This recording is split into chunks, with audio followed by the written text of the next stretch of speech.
الفاتحة على روح النبي صلى الله تعالى عليه وسلم وعلى آله وأصحابه الكرام.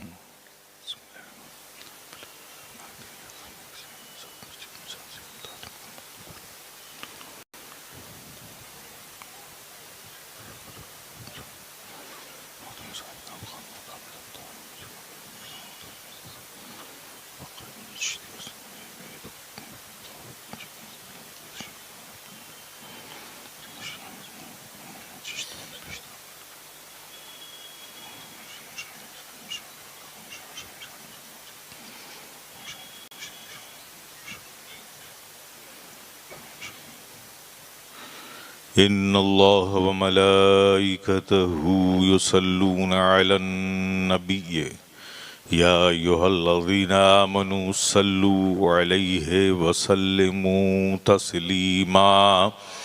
اللهم صل على سيدنا ومولانا محمد وعلى آل سيدنا ومولانا محمد كما تحب وترضى بأن تصلي عليه صلاة وسلام عليك يا رسول الله. سبحان ربك رب العزة عما يصفون وسلام على المرسلين والحمد لله رب العالمين. الحمد لله الحمد لله نعبده ونستعينه ونستغفره ونؤمن به ونتوكل عليه ونعوذ بالله من شرور أنفسنا ومن سيئات أعمالنا. من يهده الله فلا مضل له ومن يضلل فلا هادي له ونشهد أن لا إله إلا الله وحده لا شريك له ونشهد أن محمدا عبده ورسوله. أما بعد فأعوذ بالله من الشيطان الرجيم.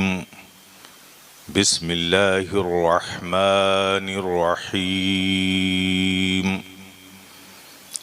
ألا إن أولياء الله لا خوف عليهم ولا هم يحزنون الذين آمنوا وكانوا يتقون.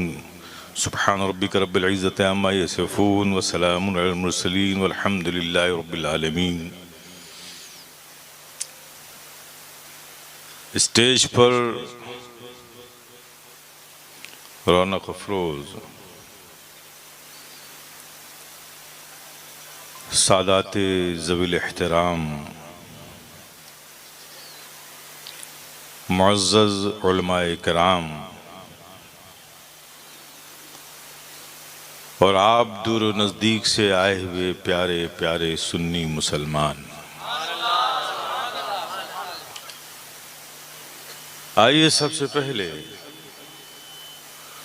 پورے حضور قلب کے ساتھ اپنے قلب کو عشق و محبت سے سرشار کر کے مدینے کی پربہار گلیوں کا تصور کر کے گنبد خضرا کے حسین تصورات میں کھو کر تاجدار مدینہ راحت قلب و سینہ صلی اللہ تعالی علیہ وسلم کے حضور محبت سے جی لگا کر پوری ایمانداری اور دیانتداری کے ساتھ درود پاک پڑھ رہے ہیں.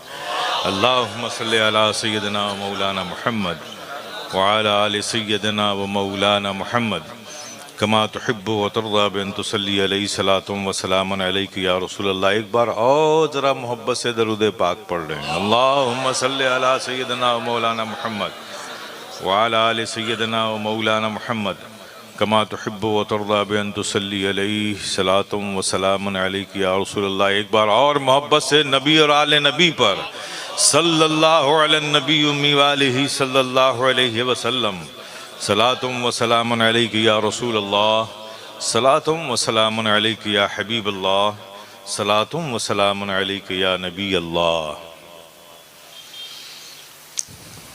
ماشاءاللہ اس سرد رات میں جہاں ٹھنڈی ٹھنڈی ہوائیں چل رہی ہیں، اس کے باوجود بھی آپ سے جو آپ کے نبی کا رشتہ محبت ہے اور اس کی جو حرارت ہے وہ آپ کو اپنے گھروں سے کھینچ کر یہاں لے آئی۔ اللہ پاک آپ کا اور ہم سب کا یہاں آنا مبارک فرمائے اور اس محفل کی برکتیں نعمتیں ہمیں اور ہمارے آنے والی نسلوں کو عطا فرمائے۔ یہ بزم محبت ہے، یہاں سارے اہل محبت ہیں اور بات محبت ہی کی ہونی ہے۔ اور ویسے بھی میں اس میں مجھے کوئی ذرا سے بھی تکلف نہیں ہے اس اعتراف حق پر کہ میں کوئی پروفیشنل مقرر نہیں ہوں، میں ایک خانقاہی آدمی ہوں۔ اپنا تو بس ایک ہی کام ہے، یہی صبح ہے یہی شام ہے۔ وہ کیا ہے کہ سنا سنا کے تیرے عشق کے ترانے کو، سنا سنا کے تیرے عشق کے ترانے کو، لگا رہا ہوں تیری راہ پہ زمانے کو، لگا رہا ہوں تیری راہ پہ زمانے کو۔ ہم سب اہل محبت ہیں بحمدہ تعالیٰ، یہ بزرگوں کا فیضان ہے۔ تو بات محبت کی ہے، تو محبت میں تھوڑا سا حرارت پیدا کرنے کے لیے اور کیفیت پیدا کرنے کے لیے یہ ہو ہی نہیں سکتا کہ نظم کا سہارا نہ لیا جائے۔ واہ ماشاءاللہ سبحان اللہ۔ تو میں محبت سے بارگاہ رسالت مآب صلی اللہ تعالی علیہ وسلم میں منظوم خراج عقیدت نعت کی شکل میں پیش کرتا ہوں۔ ماشاءاللہ میں محبت سے نوازش۔ پڑھ رہا ہوں، مجھے امید ہے کہ آپ سب اہل محبت سے سماعت فرمائیں گے۔ ایک بات میں عرض کر دوں کہ نعت کبھی پرانی نہیں ہوتی۔ نعت وہ لطیف نعمت ہے جو کبھی پرانی نہیں ہوتی، اس لیے کہ نعت اس ذات کی تعریف کا نام ہے جس کی کوئی بات پرانی نہیں ہوتی، تو اس کی تعریف میں لکھی گئی نعت کیسے پرانی ہو سکتی؟ تو میرے پیارے، بس نعت کا تو تقاضا یہ ہے کہ جب پڑھا جائے تو محبت سے پڑھا جائے، جب سنا جائے تو محبت سے سنا جائے۔ وہ اپنا اثر اپنی کیفیت چھوڑ جاتا ہے۔ اہل محبت کی روح کی غذا ہے نعت پاک۔ تو میں آپ کی روحانیت میں تازگی اور بالدگی پیدا کرنے کے لیے اپنے خطاب کی شروعات نعت نبی صلی اللہ تعالیٰ علیہ وسلم سے کر رہا ہوں۔ میں محبت سے پڑھ رہا ہوں، آپ محبت سے سماعت فرمائیں۔ مجھ سے پہلے بہت اچھی نعت پڑھی، ماشاءاللہ اچھا پڑھتے ہیں۔ اللہ کرے زور بیاں اور ہو زیادہ، کہ اور ترقی کریں اور محبت سے جھوم کر پڑھیں، آپ جھوم کر سنیں۔ میں تو بس اپنی محبتوں کے اظہار کے لیے پڑھ رہا ہوں، بہت اچھا تو نہیں پڑھتا، جیسا پڑھتا ہوں بحال سن لیجئے۔ میں پڑھتا ہوں، آپ حضرات سماعت فرمائیں۔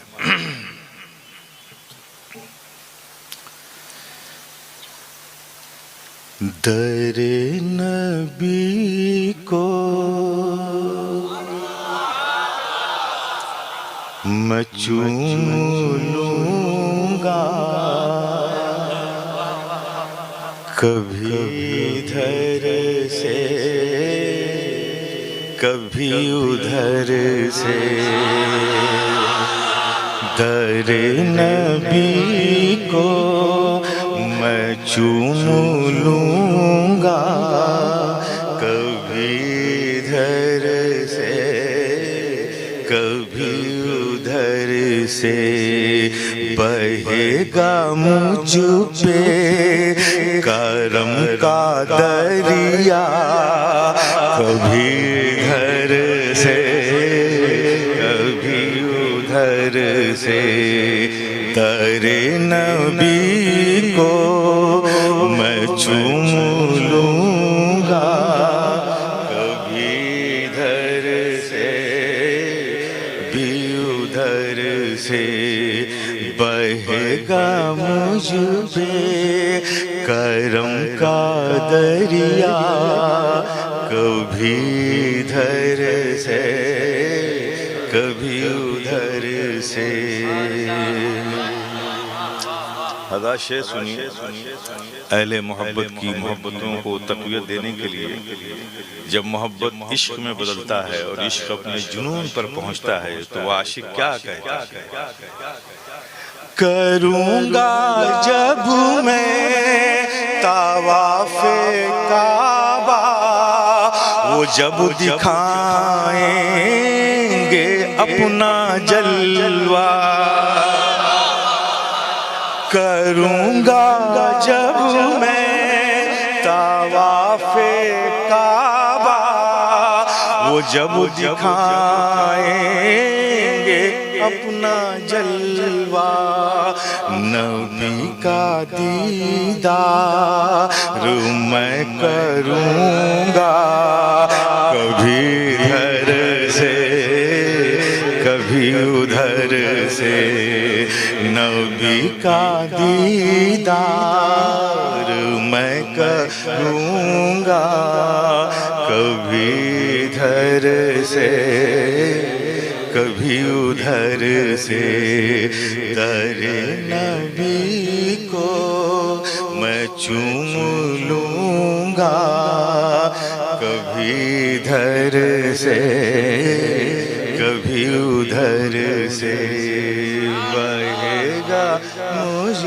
پہ کرم کا دریا، کبھی ادھر سے۔ اور حضرات جو لوگ مدینہ منورہ کی حاضری سے مشرف ہوئے، حاضری کا شرف ملا اور وہاں گئے، وہ اچھی طرح سے سمجھ سکتے ہیں کہ جب آپ باب السلام سے آپ داخل ہوں گے مواج پاک کی طرف، سرکار کے روضہ پاک مواج پاک کی طرف زیارت کرنے کی غرض سے، تو آپ کے داہنے ہاتھ پر، یعنی آپ کا رخ جنت البقیع کی طرف ہوگا، تو آپ کے داہنے ہاتھ پر کعبہ ہوگا اور بائیں ہاتھ پہ مواج پاک ہوگا۔ اب آپ تصورات میں اس منظر کو بسائیے کہ آپ کے داہنے ہاتھ پر کعبہ ہے اور بائیں ہاتھ پہ سرکار کا روضہ ہے، مواج پاک ہے، اور آپ وہاں کھڑے ہیں۔ اور یہ شعر سنیے، رخ جنوبی رخ شمالی میں ہو کے دونوں طرف سوالی، رخ جنوبی رخ شمالی میں ہو کے دونوں طرف سوالی، میں ان سے دل کی مراد لوں گا، میں ان سے دل کی مراد لوں گا، کبھی ادھر سے کبھی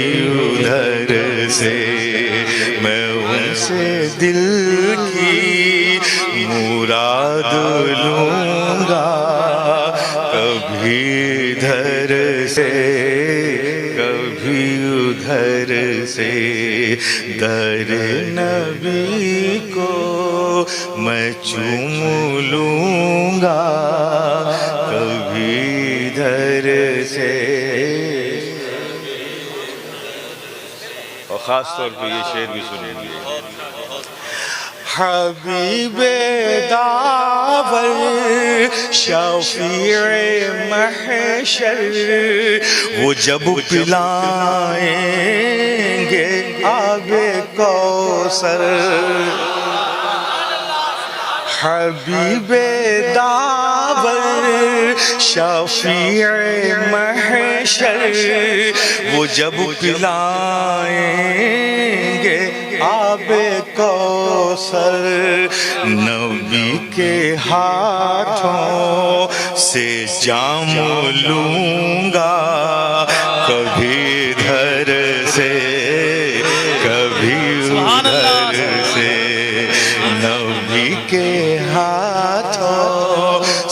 جام لوں گا کبھی ادھر سے کبھی ادھر سے، در نبی کو میں چوم لوں گا کبھی ادھر سے کبھی ادھر سے۔ ماشاءاللہ۔ ایک بار اور ذرا جی لگا کے درود پاک پڑھ لیں تو اللہم صلی علی سیدنا مولانا محمد۔ بھائی یہ اس طرف جگہ ہے، وعلی آل سیدنا اس مولانا طرف خالی جگہ، بہت ساری خالی جگہ ہے، تھوڑا سا آگے والے کھسک جائیں تو پیچھے والے آسانی کے ساتھ بیٹھ جائیں گے۔ آپ تھوڑا سا آ جائیں اس طرف، تھوڑا سا آ جائیں، تھوڑا سا آ جائیں اس طرف، برائے کرم۔ حبیب اللہ صلاۃ و سلام علیک یا اور بچے نبی اللہ۔ بیٹا تھوڑا سا آگے آ جاؤ، آگے آ جاؤ، تھوڑا سا آگے آ جاؤ، تھوڑا سا کھڑے ہو کر کے آ جاؤ۔ اور اس طرف بھی جگہ بہت ساری ہے، پیچھے والے ابھی اور آ رہے ہیں، آسانی کے ساتھ بیٹھ سکے۔ اور امید سے زیادہ لوگ یہاں اس وقت موجود ہیں اور بھی آ رہے ہیں، اس لیے میں آپ سے یہ التماس کرتا ہوں کہ ذرا آپ اس جگہ کو پر کریں تاکہ پیچھے والے آسانی کے ساتھ میں بیٹھ سکے۔ اور بہت ساری جگہ خالی ہے، یہاں آگے کی طرف بہت ساری جگہ خالی ہے۔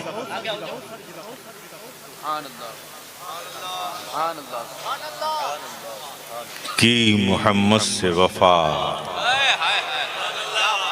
تو نے تو ہم تیرے ہیں، کی محمد سے وفا صلی اللہ تعالی علیہ وسلم، تو نے تو ہم تیرے ہیں، یہ جہاں چیز ہے کیا لوح و قلم تیرے ہیں، لا يمكن الثناء كما كان حقه، بعد از خدا بزرگ توئی قصہ مختصر۔ حضرات آج اس مختصر وقت میں جو عنوان ہے اس کو کئی گھنٹے چاہیے۔ عظمت صحابہ کچھ منٹوں میں یہ تو ممکن ہی نہیں ہے، فیضان غریب نواز کچھ منٹوں میں یہ ممکن ہی نہیں ہے، لیکن بہرحال اہل محبت نے یہ مجلس سجائی ہے اور ہر جگہ سے برکتیں حاصل کرنے کی کوشش کی ہے، تو میں بھی کوشش کروں گا۔ اس فقیر اشرفی کی دو ذمہ داریاں تو پہلے ہی سے ہیں، تیسری ذمہ داریاں آج کے عنوان کے تحت بن گئی، تو کوشش کروں گا کچھ منٹوں میں، گھنٹوں میں نہیں جاؤں گا انشاءاللہ، پریشان مت ہوئیے۔ ہاں 60 منٹ کا 1 گھنٹہ ہوتا ہے، یہ الگ بات ہے، تو منٹوں میں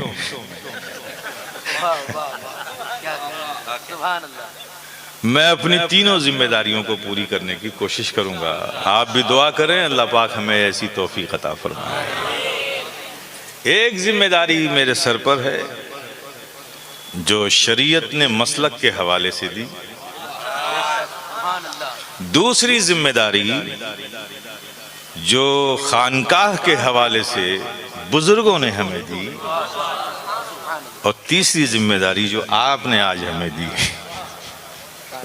کوشش کروں گا کہ میں اپنی گفتگو میں ان ساری چیزوں کو بس چومتا ہوا نکل جاؤں، سارے موضوعات کو۔ حضرت شیخ سعدی نے فرمایا تھا لا يمكن الثناء كما كان حقه، بعد از خدا بزرگ توئی قصہ مختصر۔ یہ عقیدت کی بولی نہیں ہے، یہ حقیقت کی بولی ہے۔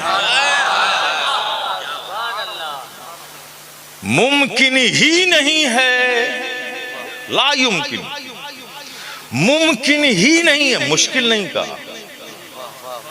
جو کام مشکل ہوتا ہے جد و جہد سے اسے پا لیا جاتا ہے، لیکن جو چیز ممکن ہی نہ ہو لاکھ کوششیں کر لو وہ ہو نہیں سکتا۔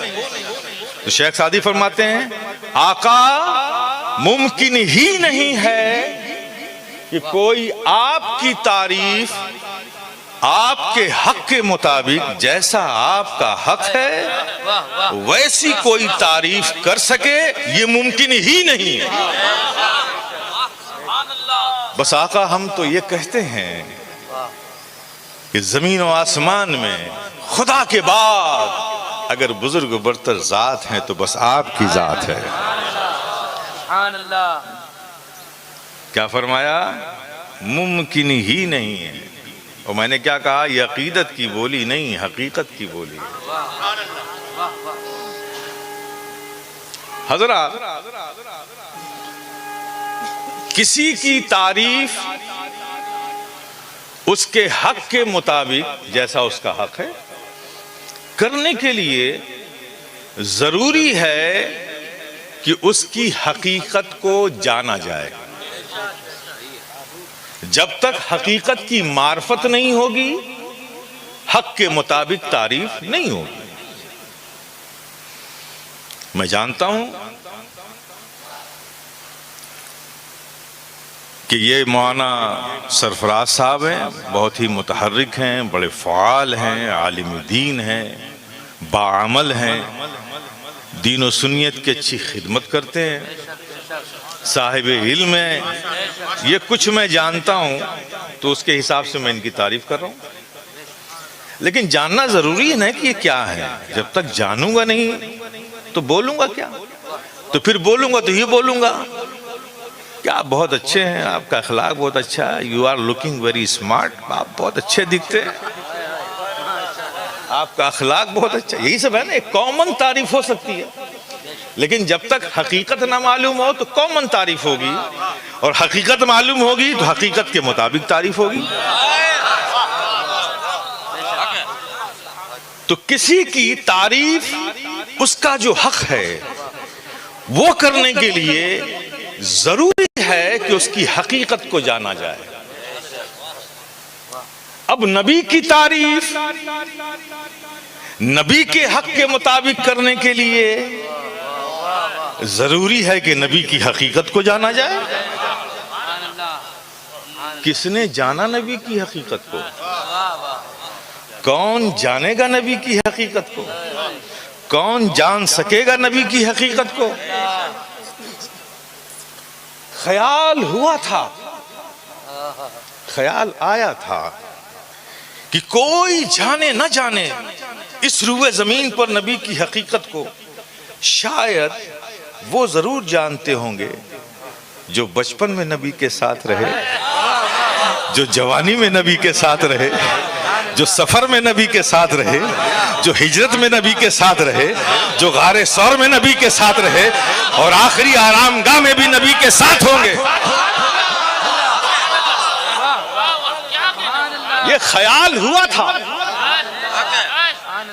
یہ خیال ہوا تھا کہ کوئی جانے نہ جانے، لیکن وہ ضرور جانتے ہوں گے جو افضل البشر بعد الانبیاء بالتحقیق ہیں، سیدنا ابی بکر صدیق ہیں، جو یار غار مصطفیٰ ہیں، جو ہجرت میں نبی کے ساتھ رہے، جوانی میں نبی کے ساتھ رہے، بچپن میں نبی کے ساتھ رہے، سفر میں نبی کے ساتھ رہے، اور آخری آرام گاہ میں بھی نبی کے ساتھ ہوں گے۔ کوئی جانے نہ جانے یہ تو ضرور جانتے ہیں۔ لیکن جب ایسے صدیق اکبر سے نبی کہتے ہوئے یہ سنے گئے، اللہ اکبر، یا ابا بکر لم یعرفنی حقیقتا غیر ربی، یہ کون ہے صدیق اکبر؟ اس سے کہہ رہے ہیں نبی، یہ وہ صدیق اکبر جن کے بارے میں سیدنا عمر فاروق رضی اللہ تعالیٰ عنہ فرماتے ہیں کہ عمر پوری زندگی یہ کوشش کرتا رہا کہ کاش کہ کوئی ایک کام وہ جو نبی ارشاد فرمائے ابو بکر سے پہلے میں اسے کر لوں۔ تو سیدنا عمر فاروق بتاتے ہیں کہ کبھی سیدنا صدیق اکبر نے اس کا موقع ہی نہیں دیا کہ کوئی کام میں ان سے پہلے کر لوں۔ وہ فرماتے ہیں کہ ایک بار مسجد نبوی میں عشاء کے بعد نبی کچھ واعظ و نصیحت فرماتے تھے، ہم سب حلقہ بنا کے بیٹھے تھے، نبی نے اس دن فرمایا کہ سنو، جو اللہ کے گھر میں مسجد میں جھاڑو لگائے اور ان جھاڑو لگانے کے بعد جو خاک، جو ذرات جمع ہوں خاک کے، تو جو جھاڑو لگائے گا جتنے ذرات سے وہ خاک جمع ہوئی ہے، اللہ پاک ہر ذرے کے بدلے اس کے اعمال میں نیکیاں لکھ دے گا۔ آج کل تو اس کام کے لیے اسپیشل آدمی رکھ لیتے ہیں اور اپنے آپ کو نیکیوں سے محروم کر لیتے ہیں۔ ارے خدا کے گھر میں نبی فرماتے ہیں جھاڑو لگائے گا اور جتنی خاک کے ذرے جمع کرے گا نا، تو اس میں جتنے ذرے ہوں گے ہر ذرے کے بدلے اس کے اعمال میں نیکیاں لکھی جائے گی۔ عمر فاروق فرماتے ہیں کہ اس دن میں نے یہ ارادہ کر لیا کہ آج یہ کام تو میں ہی پہلے کروں گا، اور یہ پروگرام بنا کے حضرت سیدنا عمر فاروق گھر گئے اور کچھ ہی گھنٹے میں واپس آ گئے۔ عموماً یہ ہوتا تھا کہ تہجد کے وقت سب مسجد نبوی میں تشریف لاتے تھے، تہجد سے بہت پہلے گئے، 1 گھنٹے میں واپس آ گئے۔ ظاہر ہے رات ہو چکی تھی، چراغ معمول کر دیا گیا تھا، مسجد نبوی میں اندھیرا تھا، اس وقت روشنی تو معمول کر دی گئی تھی۔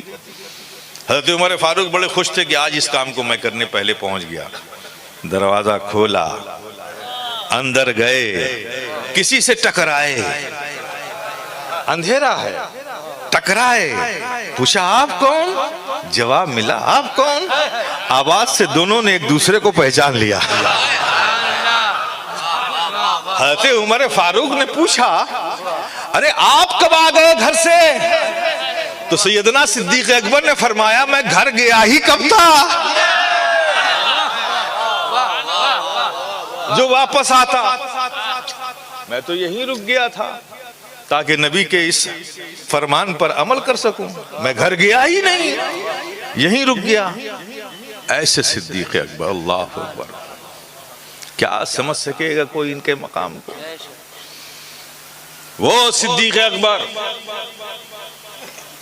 نبی جب عشاء کے بعد اپنے حجرے پاک کی طرف جاتے تھے، سب لوگ گھر چلے جاتے تھے، سیدنا صدیق اکبر ساتھ ساتھ جاتے تھے، اور جب نبی اپنے حجرے میں داخل ہو جاتے تھے تو سیدنا صدیق اکبر نبی کی چوکھٹ پہ سر رکھ کر وہیں سو جاتے تھے۔ پوری رات کبھی اپنے رخسار کو اس طرف کر کے، کبھی رخسار کو اس طرف کر کے پوری رات نبی کی چوکھٹ پہ گزار دیتے تھے، اور جیسے ہی آہٹ محسوس کرتے تھے اٹھ کر کھڑے ہو جاتے تھے، سرکار باہر تشریف لاتے تھے، پھر سرکار کے ساتھ مسجد نبوی تشریف لے آتے تھے۔ سارے صحابہ گھر چلے جاتے تھے، صدیق اکبر نبی کی چوکھٹ پر ہی لیٹ جاتے تھے۔ اب صدیق اکبر سے پوچھو کہ سارے لوگ تو چلے جاتے تھے، آپ نبی کی چوکھٹ پر کیوں سو جاتے تھے؟ تو آج بھی مقام عشق سے آواز دو گے تو مقام عشق سے یہ جواب ملے گا۔ صدیق اکبر جواب دیتے ہوئے نظر آئیں گے، سن میں اس لیے گھر نہیں جاتا تھا تاکہ ابو بکر کی یہ عشق کو گوارا ہی نہیں تھا کہ نبی جب گھر کے اندر جائیں تو نبی کو آخری دیکھنے والا ابو بکر کے سوا کوئی اور ہو، نبی جب گھر سے باہر آئیں تو نبی کو ابو بکر سے پہلے دیکھنے والا کوئی اور۔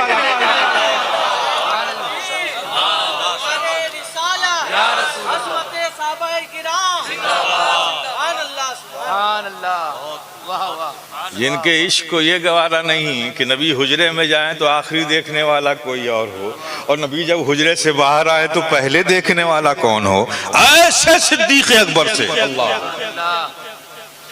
ایسے صدیق اکبر سے نبی ارشاد فرما رہے ہیں۔ کیا فرما رہے ہیں؟ یا ابا بکر لم یعرفنی حقیقتا غیر ربی، اے ابو بکر میری حقیقت کو میرے رب کے سوا کسی نے نہیں جانا، میرے رب کے سوا کسی نے نہیں جانا۔ اے ابو بکر تم میرے ساتھ رہے زیادہ ضرور ہو، بچپن میں بھی رہے، جوانی میں بھی رہے، غار ثور میں بھی رہے، سفر میں بھی رہے، ہجرت میں بھی رہے، ہر جگہ رہے، اور آخری آرام گاہ میں بھی تم میرے ساتھ رہو گے، لیکن زیادہ ساتھ رہنے سے یہ نہ سمجھ لینا کہ تم نے میری حقیقت کو بھی سمجھ لیا۔ میری حقیقت کو میرے رب کے سوا کسی نے نہیں جانا۔ میرے پیارے، اب جب رب کے سوا کی ذرا ایک لسٹ بناؤ، رب کے سوا کی ایک فہرست تیار کرو۔ رب کے سوا آدم، رب کے سوا شیش، رب کے سوا نوح، رب کے سوا داؤد، رب کے سوا زکریا، رب کے سوا ایوب، رب کے سوا یعقوب، رب کے سوا سلمان، رب کے سوا یوسف، رب کے سوا عیسیٰ، رب کے سوا ابراہیم، رب کے سوا اسماعیل، رب کے سوا زکریا، رب کے سوا داؤد، رب کے سوا، یہ سب رب کے سوا ہیں، کوئی رب نہیں ہے نا، یہ سب رب کے سوا ہے نا۔ آؤ آقا کی بارگاہ میں، آقا آپ نے فرمایا کہ رب کے سوا کسی نے نہیں جانا، تو آپ بھی تو رب نہیں ہیں، آپ بھی تو رب نہیں ہیں۔ تو آقا مطلب یہی تو کہنا چاہتا ہوں، ارے میں کیا ہوں وہ میں بھی نہیں جانتا، وہ تو صرف رب جانتا۔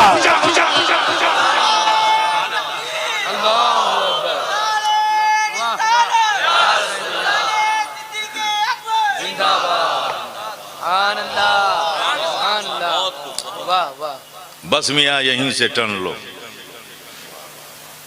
اب یہ کنتو پرنتو بٹ لیکن واٹ، یہ سب ہے نان سینس، یہ احمق لوگ ہیں، حقیقت کا پتہ نہیں، اتنا کتنا کی بات کرتے ہیں۔ بس شیخ سعدی کی شعر کو یاد کر لو، عقیدہ بچ جائے گا۔ لا یمکن الثناء کما کان حقہ، بعد از خدا بزرگ توئی قصہ مختصر، کوئی ممکن ہی نہیں ہے کہ آقا آپ کی تعریف کوئی آپ کے حق کے مطابق کر سکے۔ بس ہم تو اتنا جانتے ہیں کہ خدا کے بعد زمین و آسمان میں بزرگ برتر ذات ہے، وہ آقا آپ کی ذات ہے، بچ جائیں گے۔ بات صدیق اکبر ہی کی نہیں ہے، مولا علی مشکل کشا، خیبر شکن، جن کے ہاتھوں کی تلوار کو ذوالفقار حیدری کہتے ہیں، جو ہاتھوں میں آتی ہے مولا علی کے تو تلوار پوچھتی ہے آپ اجازت دیں تو اس کی گردن اڑا دوں۔ وہ مولا علی سے باتیں کرتی ہے، وہ مولا علی تشریف لائے، دنیا میں پیدا ہوئے، کعبے میں پیدا ہوئے، دنیا کے سارے مسلمانوں کو، مومنوں کو اشتیاق ہی ہوتا ہے کہ اے کاش رب ہماری جانوں پہ فضل فرمائے، ہم بھی کعبے کی زیارت سے مشرف ہوں، دیدار کعبہ ہمارے بھی نصیب میں آ جائے، ہم بھی دیکھ لیں۔ اور مولا علی کعبے میں پیدا ہیں، سارے خاندان ہاشمی کے افراد جا رہے ہیں، بنو ہاشم کے سارے خاندان کے لوگ سب جا رہے ہیں۔ گود میں اٹھایا، بچے کو دیکھا، ارے بچہ تو آنکھ کھولتا ہی نہیں۔ ایک خبر پھیل گئی کہ ابو طالب کے گھر جو بچہ پیدا ہوا وہ آنکھوں سے معذور ہے، دکھتا نہیں ہے، نابینا ہے۔ ایک خبر پھیل گئی، سب آ رہے ہیں، خاندان کے سب لوگ، بڑے چھوٹے، محبت سے گود میں اٹھا رہے ہیں، علی آنکھ بند کیے ہوئے۔ خبر مشہور ہو گئی کہ خوشی تو ہے کہ بچہ پیدا ہوا، لیکن دکھ یہ ہے کہ آنکھوں سے معذور ہے، دکھتا نہیں ہے۔ یہ پورے مکے میں خبر پھیل گئی۔ اب سب سے بعد میں ہمارے آقا پہنچے، آقا پہنچے تو آپ نے بھی اس رسم کے مطابق آپ نے بھی علی کو اپنی گود میں لیا۔ جیسے ہی علی کو، مولا علی کو گود میں لیا، پٹ سے آنکھیں کھول دی۔ اے مولا علی، آپ کو کیسے معلوم ہوا کہ یہ گود کسی اور کی نہیں ہے؟ جس کعبے میں پیدا ہوا ہوں اس جانے کعبہ کی یہ گود ہے۔ علی کعبے میں پیدا ہوئے، لوگ کعبے کی زیارت کے لیے تڑپتے ہیں، آپ نے آنکھیں بند کر رکھی۔ ہم نے تو سمجھا تھا کہ آنکھوں کی روشنی نہیں ہے، لیکن جب نبی کی گود میں آئے تو آنکھیں کھول دی۔ تو یہ بھی تو بتا دیجئے کہ پھر آنکھیں پہلے کیوں نہیں کھولی؟ کعبے کو دیکھا کیوں نہیں جب آپ دیکھ سکتے تھے؟ آپ نے بند رکھی آنکھیں، جب نبی آئے تو آنکھیں کھول دی، نبی کی زیارت کی۔ تو علی کے عشق نے کہا کہ سنو، علی نے اس لیے آنکھیں نہیں کھولی کہ کعبہ پھر دیکھیں گے، پہلے جانے کعبہ کو دیکھ لیں۔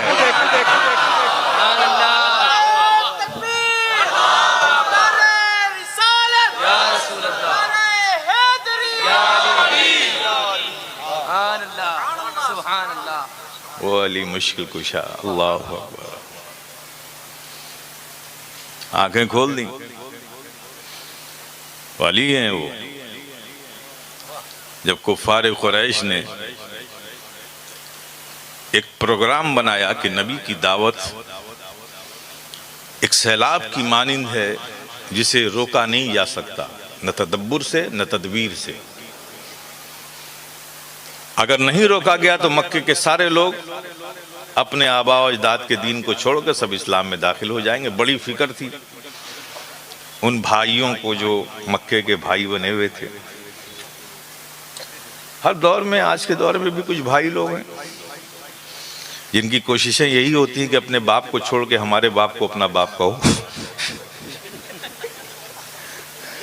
تو اس دور میں بھی تھا، یہ ابو جہل، ابو لہب، بھی سب تھے، گنڈے موالی قسم کے لوگ تھے، یہ سب ہے نا، ظلم سے، طاقت سے اپنی بات منوانے کے لیے۔ تو ان لوگوں نے کہا بھائی نہیں روکا جا سکتا۔ تو یہ لوگ بیٹھے ہوئے دار الندوہ، اور ایک انڈیا میں بھی ہے، لکھنؤ میں ہے، ہاں وہاں بھی نام رکھا ندوئی۔ تو دار الندوہ میں سارے کفار قریش بیٹھ کر کے وہاں میٹنگ کر رہے تھے کہ آخر اس کو روکا کیسے جائے۔ تو جب یہ بات کر رہے تھے تو اسی دوران میں ایک بزرگ شکل صورت لیے ہوئے، لمبی داڑھی، ہاتھ میں عصا، اس پر سے چوغا، عمامہ باندھے ہوئے، بزرگ کی شکل بنائے ہوئے ایک ضعیف شخص پہنچا کہ آپ لوگ جو باتیں کر رہے ہیں نا، اس سے آپ اسلام کو نہیں روک سکتے، اگر آپ کہیں تو میں آپ کو مشورہ دوں۔ کہ آپ کون ہیں؟ کہ مجھے جاننے کی ضرورت نہیں ہے، مجھے اچھی طرح سے آپ جانتے ہیں اور کچھ نہیں جانتے، لیکن میرے مشورے پہ عمل کرو گے تو اسلام کے اس سیلاب کو روک سکتے ہو۔ کہ کیا آپ مشورہ؟ کہ اسلام کو روکنا ہے تو داعیے اسلام کو ختم کر دو، معاذ اللہ، صد معاذ اللہ۔ یہ پروگرام اس نے مشورہ دیا۔ یہ کیسے ممکن ہے؟ اگر ایسا ہوا تو بنو ہاشم کا پورا خاندان جنگ چھڑ جائے گی۔ کہا یہ تو رسک لینا پڑے گا، یہ تو کرنا ہی پڑے گا۔ اب اس نے یہ مشورہ دے دیا، ان لوگوں نے بھی سوچا کہ بھائی اب اگر اپنی دادا گیری کو، اپنی چودراہٹ کو مکے میں رکھنا ہے تو یہ رسک تو لینا ہی پڑے گا۔ تو انہوں نے اعلان کیا کہ ہر قبیلے سے 10 نوجوان بہادر، ہے نا، جو جسم، جسمانیت کے اعتبار سے، جسامت کے اعتبار سے جن کی کانٹھی اچھی ہو، ذرا مضبوط ہو، حوصلے مند ہو، ان کو بلایا جائے اور ان کو لالچ دی جائے کہ اتنی اشرفیاں سونے کے سکے ملیں گے اور اتنی اونٹ، لال اونٹ تم کو دیے جائیں گے، اور لالچ بھی دیا جائے، ان کو یہ ذمہ داری دی جائے اور ہر قبیلے سے لیا جائے تاکہ آپس میں قبیلوں میں جنگ نہ ہو۔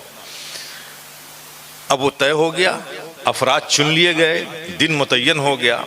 اب اتفاق یہ کہ اس دن، جس دن ان لوگوں نے یہ پروگرام بنایا، اس دن جس گھر میں نبی تھے، اس دن اس گھر میں صرف نبی تھے اور علی تھے۔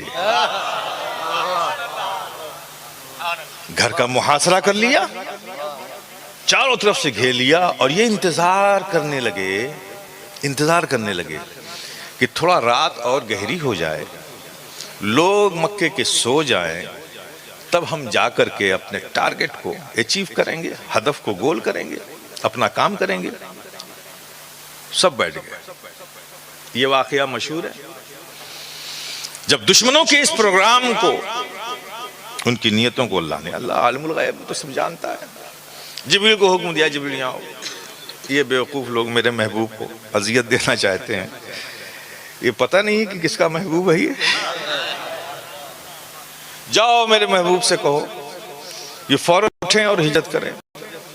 جبریل میں آئے، اللہ کی پیارے حبیب آقا آئیے، آپ کو ہجرت کرنا ہے، رب نے فرمایا ہجرت کرنی ہے۔ نبی آئے، علی کو جگائے، علی اٹھو، یا رسول اللہ کیا بات ہے؟ کہا مجھے ابھی فوراً ہجرت کرنی ہے، لیکن تم میرے ساتھ نہیں آ رہے، تمہیں یہاں رکنا پڑے گا۔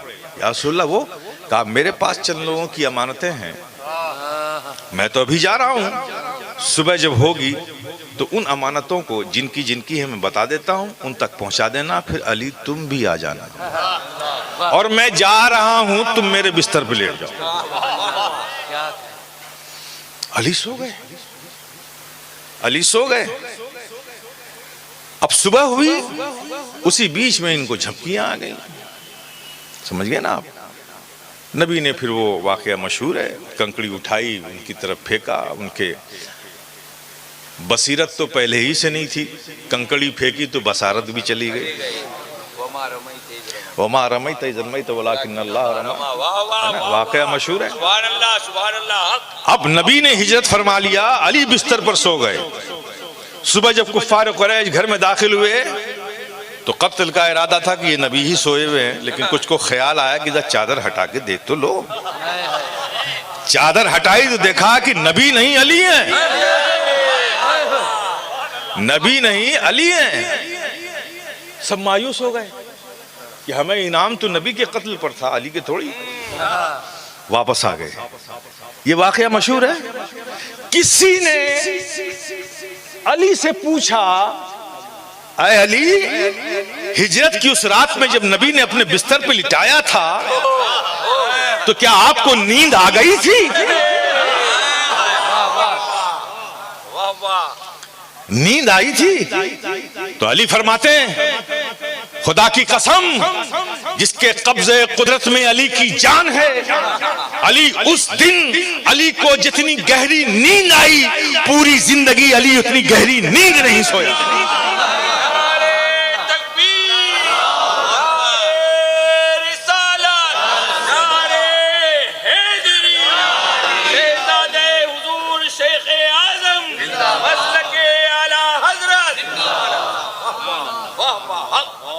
اس دن جتنی گہری نیند آئی علی پوری زندگی اتنی گہری نیند سے نہیں سویا۔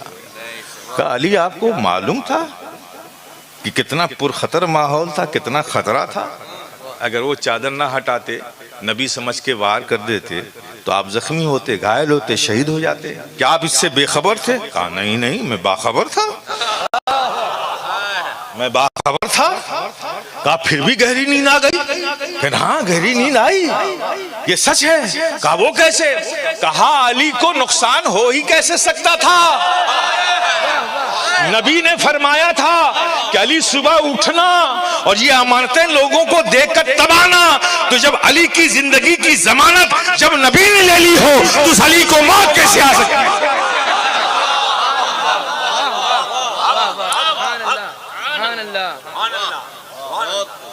ایسے مولا علی مشکل کشا سے نبی فرماتے ہیں اے علی تم نے محمد الرسول اللہ کو کبھی دیکھا ہے؟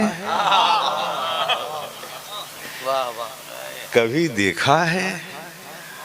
آنکھ تبھی کھولی جب آغوش مصطفیٰ صلی اللہ علیہ وسلم میں آئے۔ وہ مصطفیٰ جان رحمت صلی اللہ علیہ وسلم علی سے پوچھ رہے ہیں تم نے محمد الرسول اللہ کو کبھی دیکھا ہے؟ اے علی جو تم وہ دیکھ رہے ہو میری حقیقت نہیں ہے۔ لا يمكن الثناء كما كان حقه، بعد از خدا بزرگ توئی۔ اب یہ ایک ایسا ٹاپک ہے بولتا جاؤں تو اسی پہ گھنٹوں گزر جائیں گے۔ بڑا مشکل تو یہ ہے کہ ایک ہی گھنٹے میں ساری باتیں کرنی ہیں۔ تو یہ تو ایک بات ہو گئی آپ کی عقیدے کی، اپنی عقیدے کی حفاظت کے لیے شارٹ کٹ یہی ہے کہ بس اللہ کے بعد اس رب العالمین کے بعد زمین و آسمان میں جو بزرگ برتر ذات ہے وہ رحمت للعالمین کی ہے۔ میں نے جس آیت کریمہ کی تلاوت کا شرف حاصل کیا،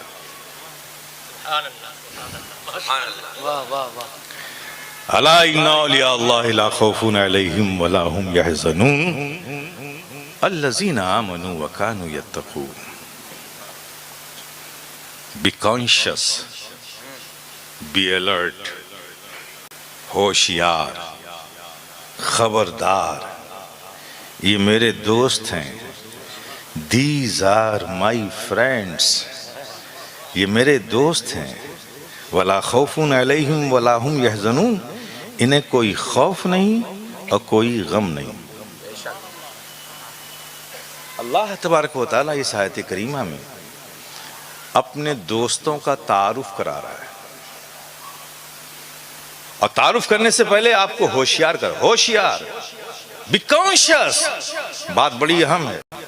جب کوئی خاص بات کی جاتی ہے تو یوں ہی نہیں کہہ دیا جاتا. ہم آپ بھی کہتے ہیں ارے سنو, غور سے سنو میری بات کو, بہت دھیان سے سنو, بہت خاص بات کہہ رہا ہوں, توجہ سے سنو, مس مت کر جانا. یہ کہتے ہیں نا کوئی خاص بات, یہی تیور یہاں ہے. اللہ, ہوشیار, خبردار, بات بڑی اہم ہے. مولا بات کیا ہے؟ یہ میرے دوست ہیں, یہ میرے دوست ہیں. وَلَا خَوْفٌ عَلَيْهِمْ وَلَا هُمْ يَحْزَنُونَ. نہ انہیں کوئی خوف ہے نہ انہیں کوئی ڈر ہے. یہ بات سمجھ میں آ گئی؟ ولیوں کو خوف اور ڈر نہیں ہے. میر میرا, پیر پیرا, محبوب سبحانی, غوث سمدانی, شہباز لامکانی, حضرت شیخ عبد القادر جیلانی کو ہم نے کعبے کے اندر مطاف کی زمین پر اپنے سر کو رکھ کر خشیت بھرے دل کے ساتھ تڑپ تڑپ کر روتے دیکھا ہے. یہ تڑپ تڑپ کر رونا خوف کی نشانی ہے. یہ اللہ کے دوست نہیں ہے؟ دوست تو ہے نا, لیکن روتے تو دیکھا ہم نے, خوف الہی روتے تو دیکھا. اور اب فرما رہا ہے انہیں کوئی خوف نہیں, انہیں کوئی غم نہیں. اور پھر وہی رب ہمارا ہم سے کہہ رہا ہے, وہی کہہ رہا ہے قرآن میں, موسیٰ ڈرے, ایوب روئے. ڈرنا نبیوں میں پایا جا رہا ہے, خود رب اعلان فرما رہا ہے. اور رونا غم کی نشانی ہے. تو نبیوں میں غم بھی, نبیوں میں خوف بھی, اور ولیوں میں خوف نہیں غم نہیں. تو نبوت افضل ہے کہ ولایات؟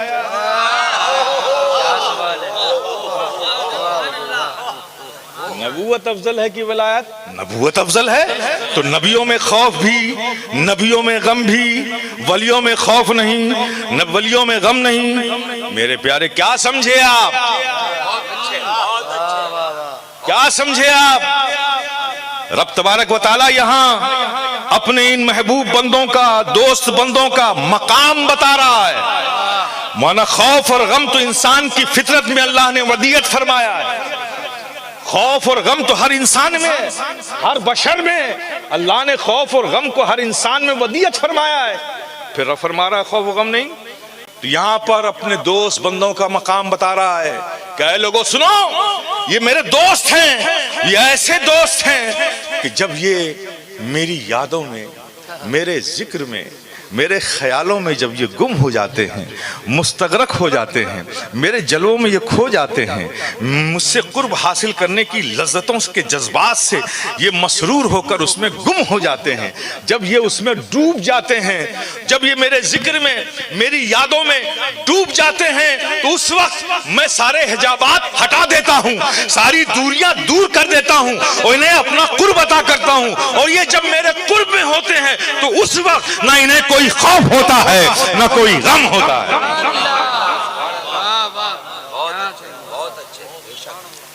یہ ہوتے ہیں اولیاء کرام.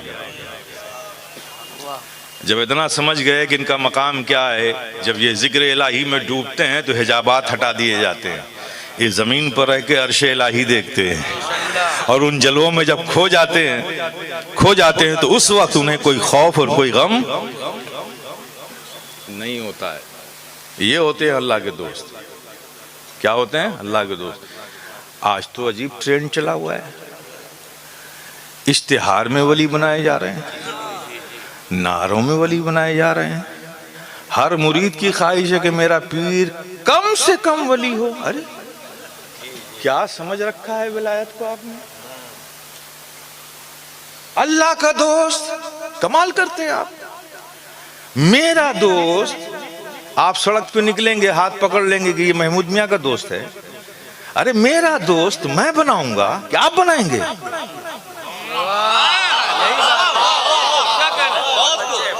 اللہ کا دوست اللہ بنائے گا کہ آپ بنائیں گے؟ بہت اچھے. یہ اپنی بے چین تمناؤں پر لگام لگائیے. واہ واہ واہ. ولایت بڑے اعلیٰ مقام کی چیز ہے. بعد نبوت ولایت ہے. ہر صحابی اللہ کا دوست ہے, ہر تابعی اللہ کا دوست ہے, ہر تبع تابعی اللہ کا دوست ہے. اور یہ جو ہمارے اولیاء کرام ہیں یہ تو اللہ کے دوست ہی ہیں. لیکن اولیاء میں سب سے بڑا مقام صحابیت کا ہے. اور آپ ایک طرف جب دیکھو قطب بنا رہے ہیں, ولی بنا رہے ہیں, کمال کر رہے ہیں بھیا. جس کا جو کام ہے وہ کرنے دیجئے, آپ کیوں اس میں مداخلت کر رہے ہیں؟ واہ واہ. بہت اچھے. یہ مت کیجئے, یہ مت کیجئے. یہ ولایت اسلام میں بڑی اہم چیز ہے. میں آپ کو بتاؤں یہ اللہ کے دوستوں کتنے اہم ہیں یہ لوگ, اور اللہ نے جن کا تعارف ہوشیار اور خبردار کر کے آپ کو کرایا ہے تو ظاہر ہے کہ ان کا کام بھی بڑا اہم ہوگا. یہ اسلام میں بڑے اہمیت کے حامل ہوں گے, ان کا ورک بھی بڑا اہم ہوگا, ان کا رول بھی بڑا اہم ہوگا, ان کی موجودگی کی بھی بڑی اہمیت ہے.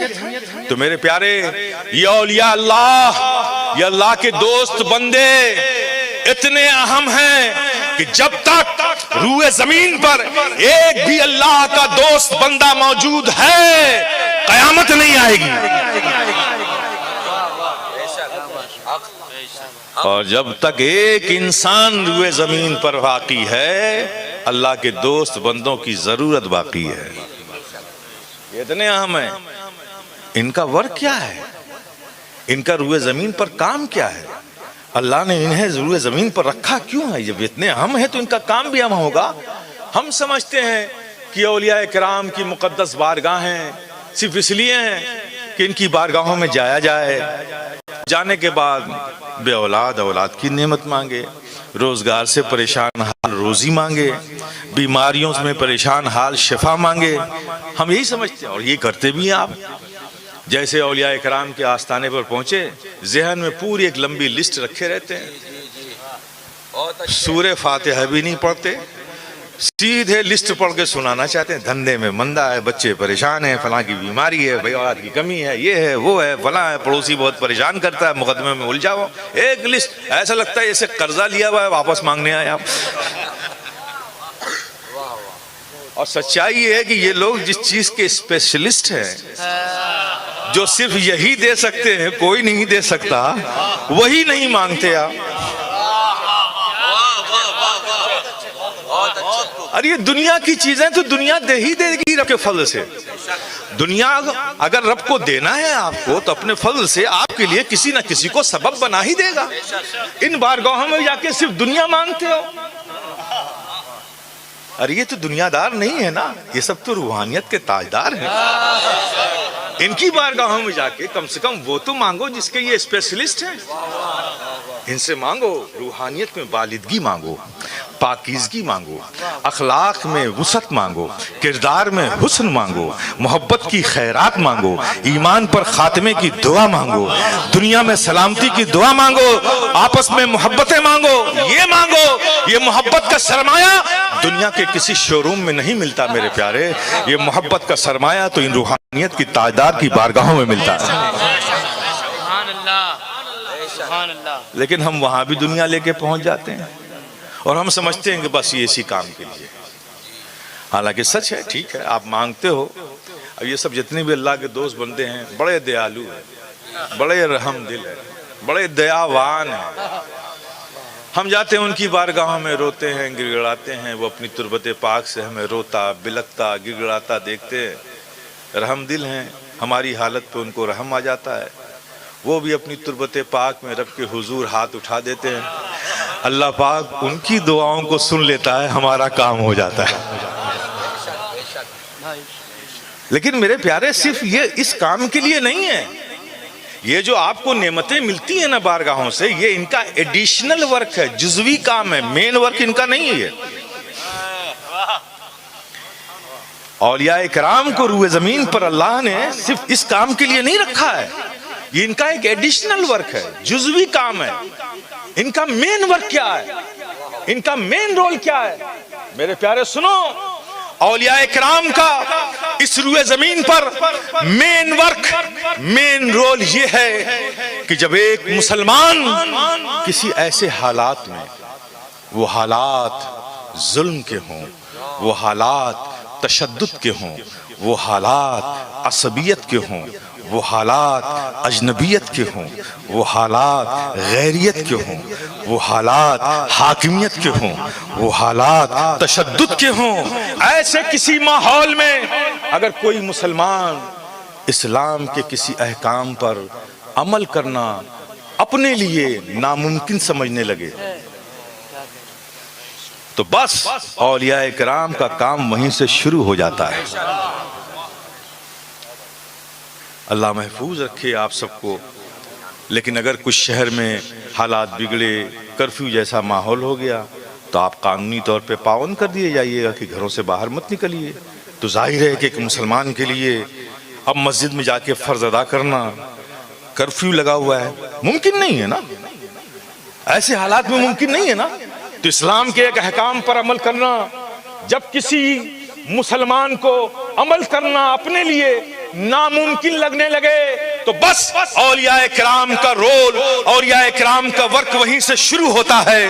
وہ اس مقام پر پہنچ کر اور عمل کر کے، اسلام کے احکام پہ عمل کر کے دنیا کو یہ پیغام دیتے ہیں، ارے سنو یہ اسلام ہے، اسلام، اس پہ عمل کرنا ہر زمانے میں ممکن ہے، ہر حال میں ممکن ہے، ہر ماحول میں ممکن ہے۔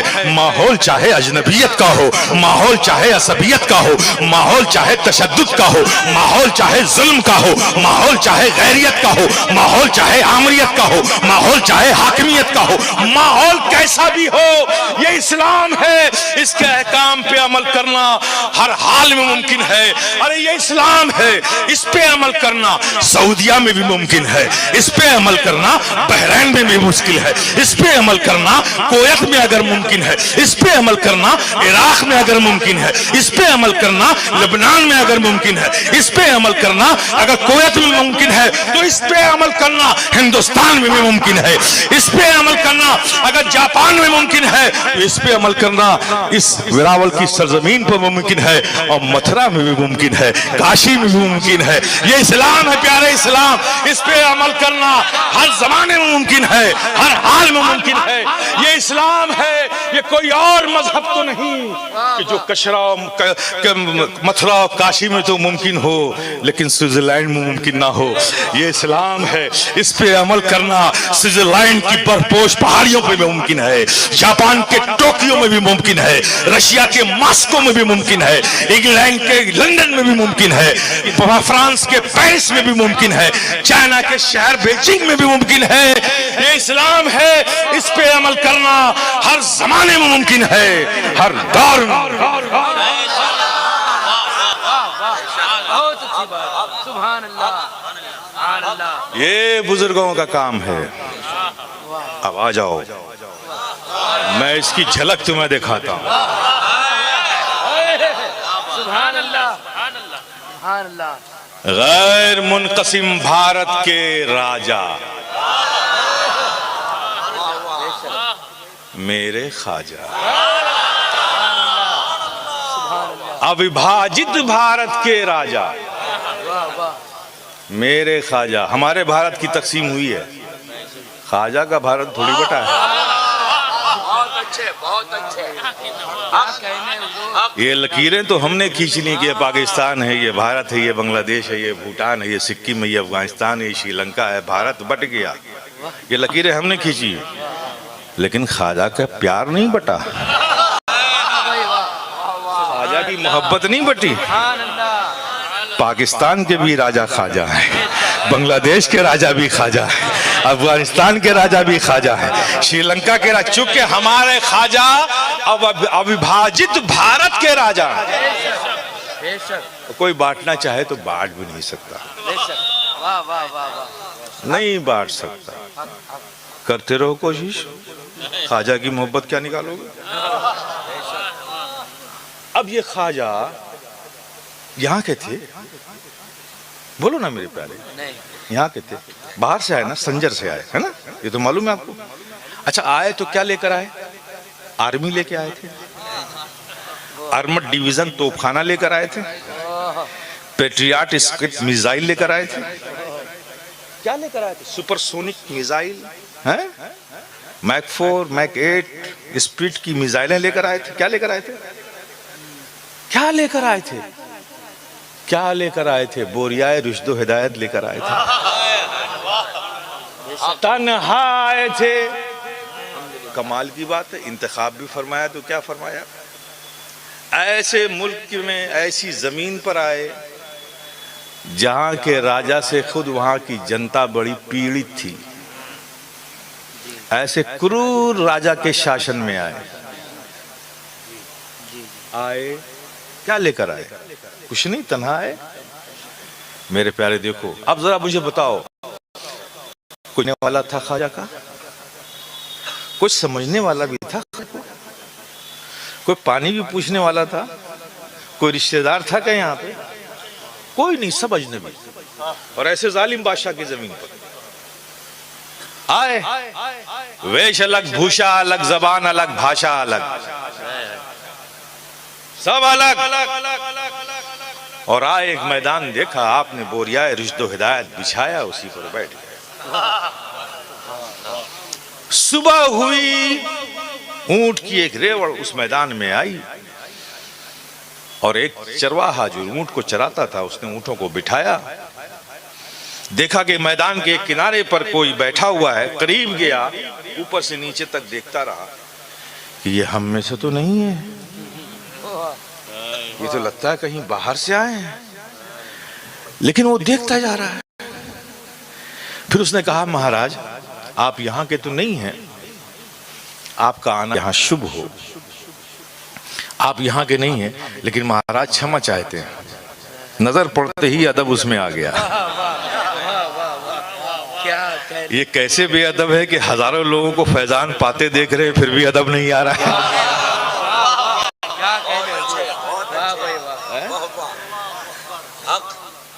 کہا کہ آپ یہاں کے تو نہیں ہیں لیکن چھما چاہتے ہیں، یہ راجا کے اونٹ کے بیٹھنے کی جگہ ہے، آپ کو تھوڑا کشٹ ہوگا، آپ تھوڑا اور دور چلے جائیں، وہاں آپ بیٹھ جائیں۔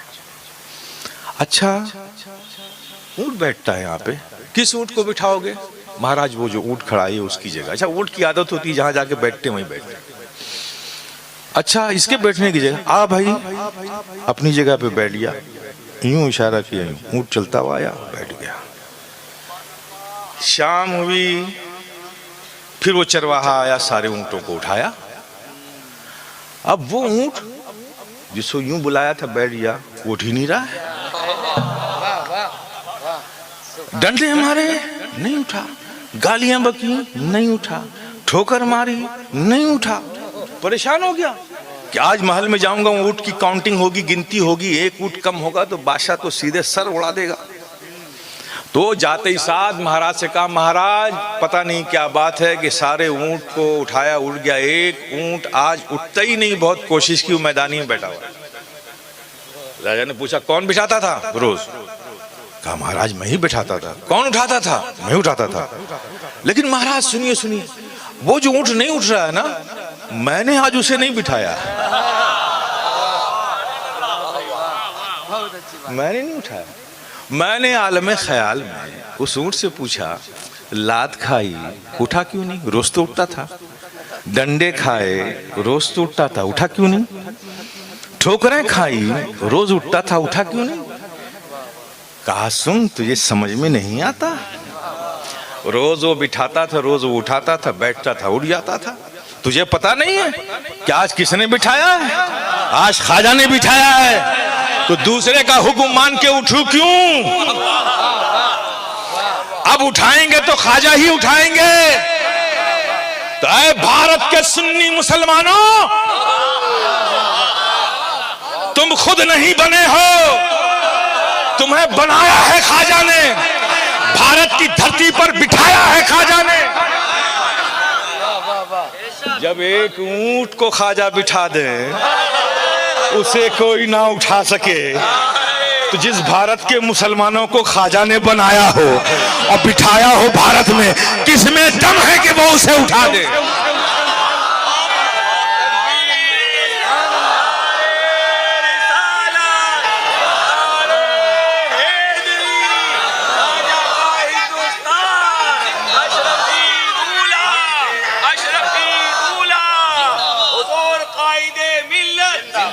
اے بھارت کے سنی مسلمانوں، ڈرنا نہیں،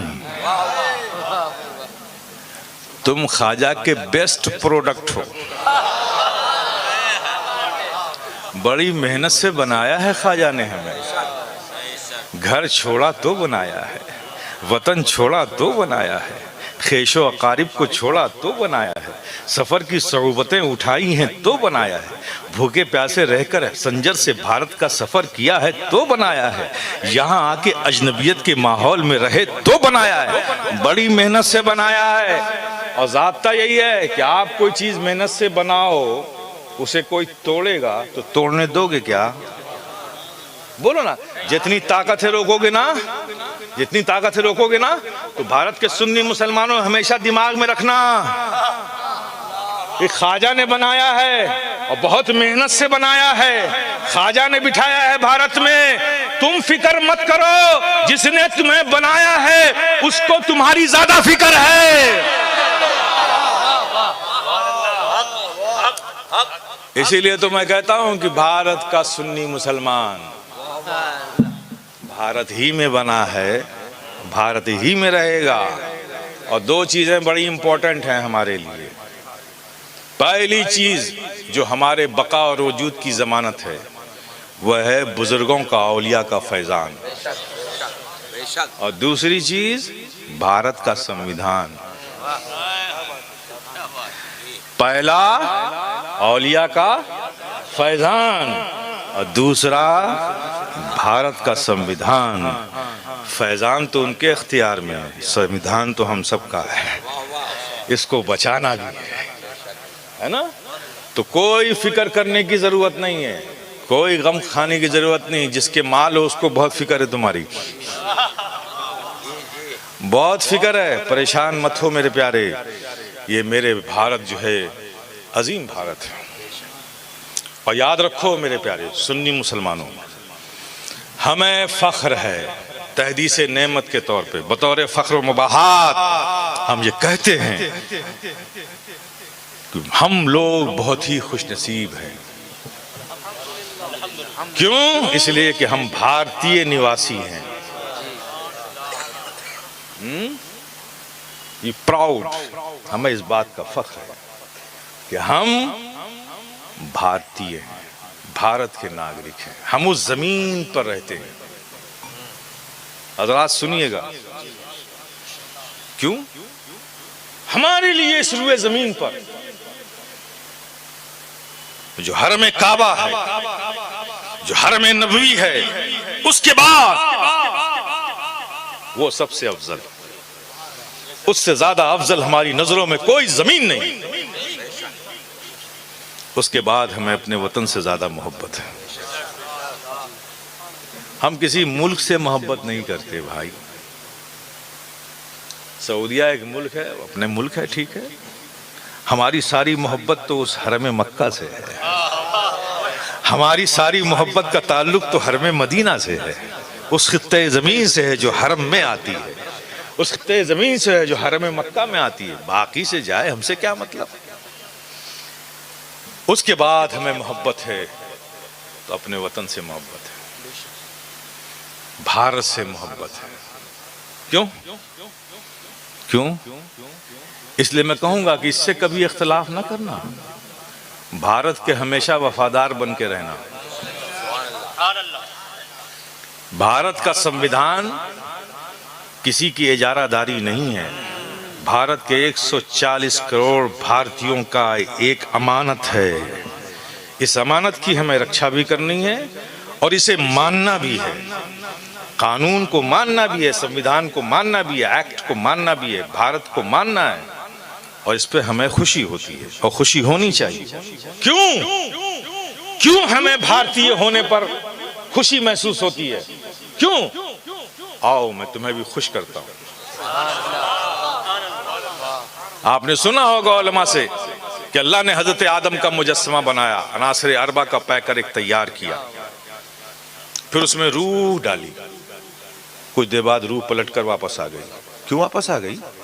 مولا بڑا اندھیرا ہے, کیسے رہوں؟ اچھا اندھیرا ہے تو وہ نور جو اپنے قرب خاص میں رکھا تھا اللہ نے, اس نور کو اٹھایا, پیشانی آدم پر رکھ دیا, پھر روح کو حکم دیا اب جا اندر. روح اندر گئی, اس نور کی روشن سے باطن روشن ہوا, روح کو قرار مل گیا, ٹھہر گئی. ہے نا؟ اب مجھے بتاؤ حضرت آدم کو کہاں اتارا اللہ نے؟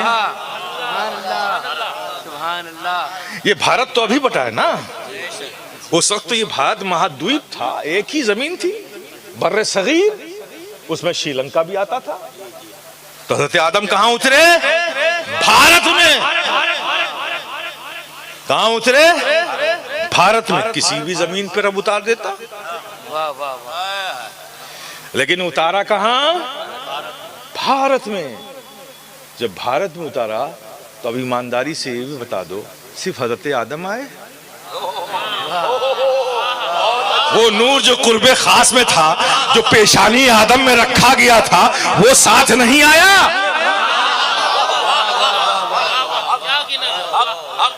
تو میرے پیارے, ہمیں ناز ہے کہ ہم بھارتی ہیں, اس لیے کہ اللہ کے پیارے حبیب آقا و مولا کے نور کا نزول بھارت میں ہوا اور ظہور مکہ میں ہوا.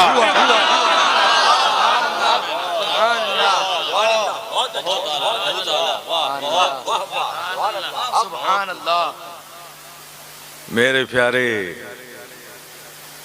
جس وقت آقا رحمت صلی اللہ تعالی علیہ وسلم نے اعلان نبوت فرمایا, اس وقت اس بر صغیر میں راجہ بھوج یہاں کے راجہ تھے, سمجھ گئے نا, اور بڑے گیانی تھے, بڑے شاستری تھے, ودوانوں کے جاننے والے, ویدوں کے بالکل یکتائے روزگار تھے.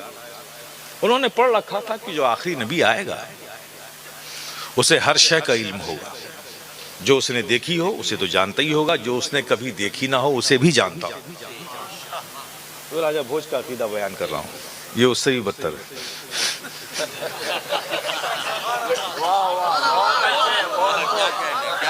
ہے.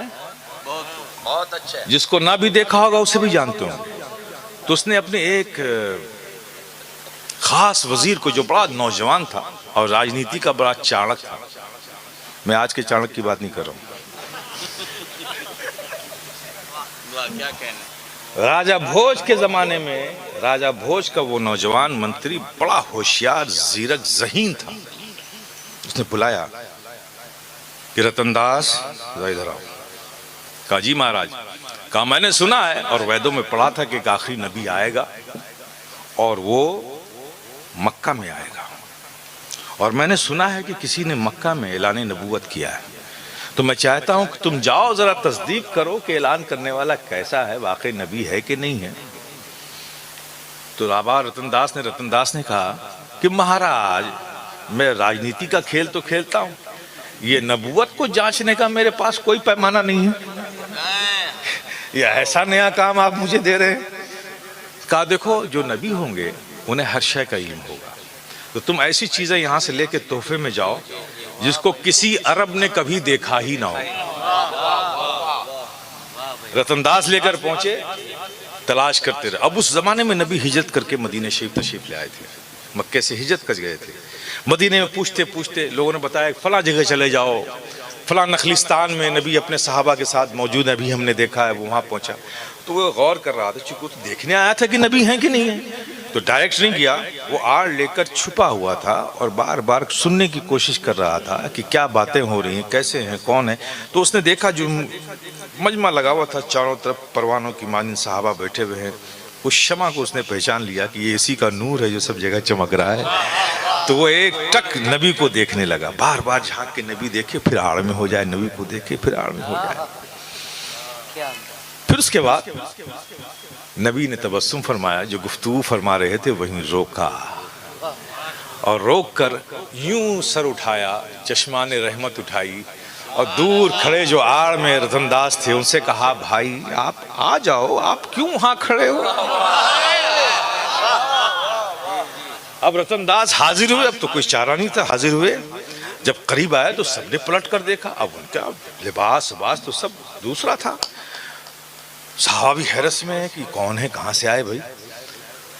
تو آقا مسکراتے ہیں، مسکرا کر آقا نے پوچھا، کیا پوچھا معلوم ہے؟ ہند سے آئے ہو؟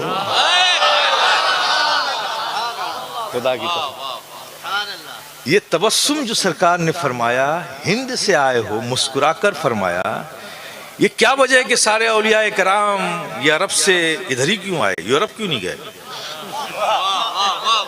کیا یورپ کو ہدایت کی ضرورت نہیں تھی؟ تبلیغ کی ضرورت تو وہاں بھی تھی۔ یہ سب کے سب داتا گنج بخش لاہوری، خواجہ خواجگاں اجمیری، حضرت محبوب الہی، مخدوم سمنا، حضرت رزق اللہ شاہ، جتنے بھی ہیں سب ادھر۔ یہ یورپ کیوں نہیں گئے؟ انہیں بھی تو ہدایت کی ضرورت تھی۔ یہ سب وہ لوگ تھے جو نبی کے اس تبسم کو ڈھونڈنے آئے تھے کہ اس کی وجہ کیا ہے نبی۔ اور آج میرے پیارے، شاید اس وقت صحابہ ہند کہہ کر نبی نے جو مسکرا کر ہند کیا اس تبسم کو نہ سمجھ سکے ہوں، لیکن آج بھارت کا 22 کروڑ مسلمان آقا کے تبسم کی خیرات لیے ہوا چمک رہا ہے۔ نبی اس وقت دیکھ رہے تھے کہ یہ اس زمین سے آیا ہے جہاں میرے غلاموں کی تعداد 22 کروڑ ہونے والی ہے۔ میرے پیارے، یہ ہے میرا بھارت مہان، میرے خواجہ کا بھارت ہے مہان، اور میرا بھارت انڈیوائیڈڈ بھارت ہے۔ لکیریں کھینچ کر کچھ ملک الگ ہو گئے، ٹھیک ہے، انہیں ان کا ملک مبارک ہو، لیکن جو ہے بھارت وہ ہمارا بھی ہے، ہمارا ہے۔ ہمیں اس پر ناز ہے کہ ہمیں یہاں اکیلا نہیں چھوڑا گیا، ہمیں دستگیری کرنے کے لیے خواجہ خواجگاہ موجود ہیں، حضرت رزق اللہ شاہ موجود ہے۔ جس زمین پر، جس شہر میں چلے جاؤ، کوئی نہ کوئی اللہ کا نیک ولی بندہ ہماری دستگیری کے لیے موجود ہے۔ جب اتنے سرپرست موجود ہیں تو تمہیں غم کس بات کا ہے؟ غم میں پڑتے کیوں ہو؟ ہر اجنبی کو سمجھ لیتے ہو پہنچا ہوا ہے۔ ارے کہاں پہنچا ہوا ہے؟ یہ کہاں پہنچا ہوا ہے؟ کہاں پہنچا رہے ہو تم؟ چلم میں بھر کے گانجا پینے والے کو پہنچا ہوا بتا رہے ہو؟ کیا تماشا بنا رکھا تم نے دین کا؟ لمبی جٹائیں رکھ لی، کنڈل کمنڈل پہن لیا، پہنچا ہوا ہے۔ اور یہ اولیاء کرام کا آستانہ کیا تمہارے لیے کافی نہیں ہے؟ واہ واہ، بہت اچھے، بہت اچھے۔ جو مرجع خلائق بنا ہوا ہے، تم ان کے پیچھے بھاگتے ہو تو بھاگو۔ اگر بھاگنا ہی تمہارا مقدر ہے تو بھاگتے رہو۔ میں نہ بھاگو، اس کے لیے تو یہ انتظام کیا گیا تھا کہ ہر جگہ اللہ کے دوست بندے آرام کر رہے ہیں۔ لیکن اگر تمہیں ان انتظام سے سیٹسفیکشن نہیں ہے تو تمہارا مقدر ہے، بھاگتے رہو۔ میرے پیارے، اپنے آپ کو، اپنی فکر کو صحیح کرو۔ یہ اولیاء کرام کا مقام بہت بڑا ہے۔ جب خواجہ نے ہمیں بنایا ہے، بھارت میں ہمیں بٹھایا ہے، ہم خواجہ کے ہیں، خواجہ ہمارے ہیں، تو میرے پیارے پھر طے کرو، پھر طے کرو۔ آج ابھی چھٹی شریف آ رہی ہے، طے کرو اور مجھے بتاؤ، اپنوں کو کوئی بھیک دیتا ہے کیا؟ واہ واہ، کیا کہنے، کیا کہنے۔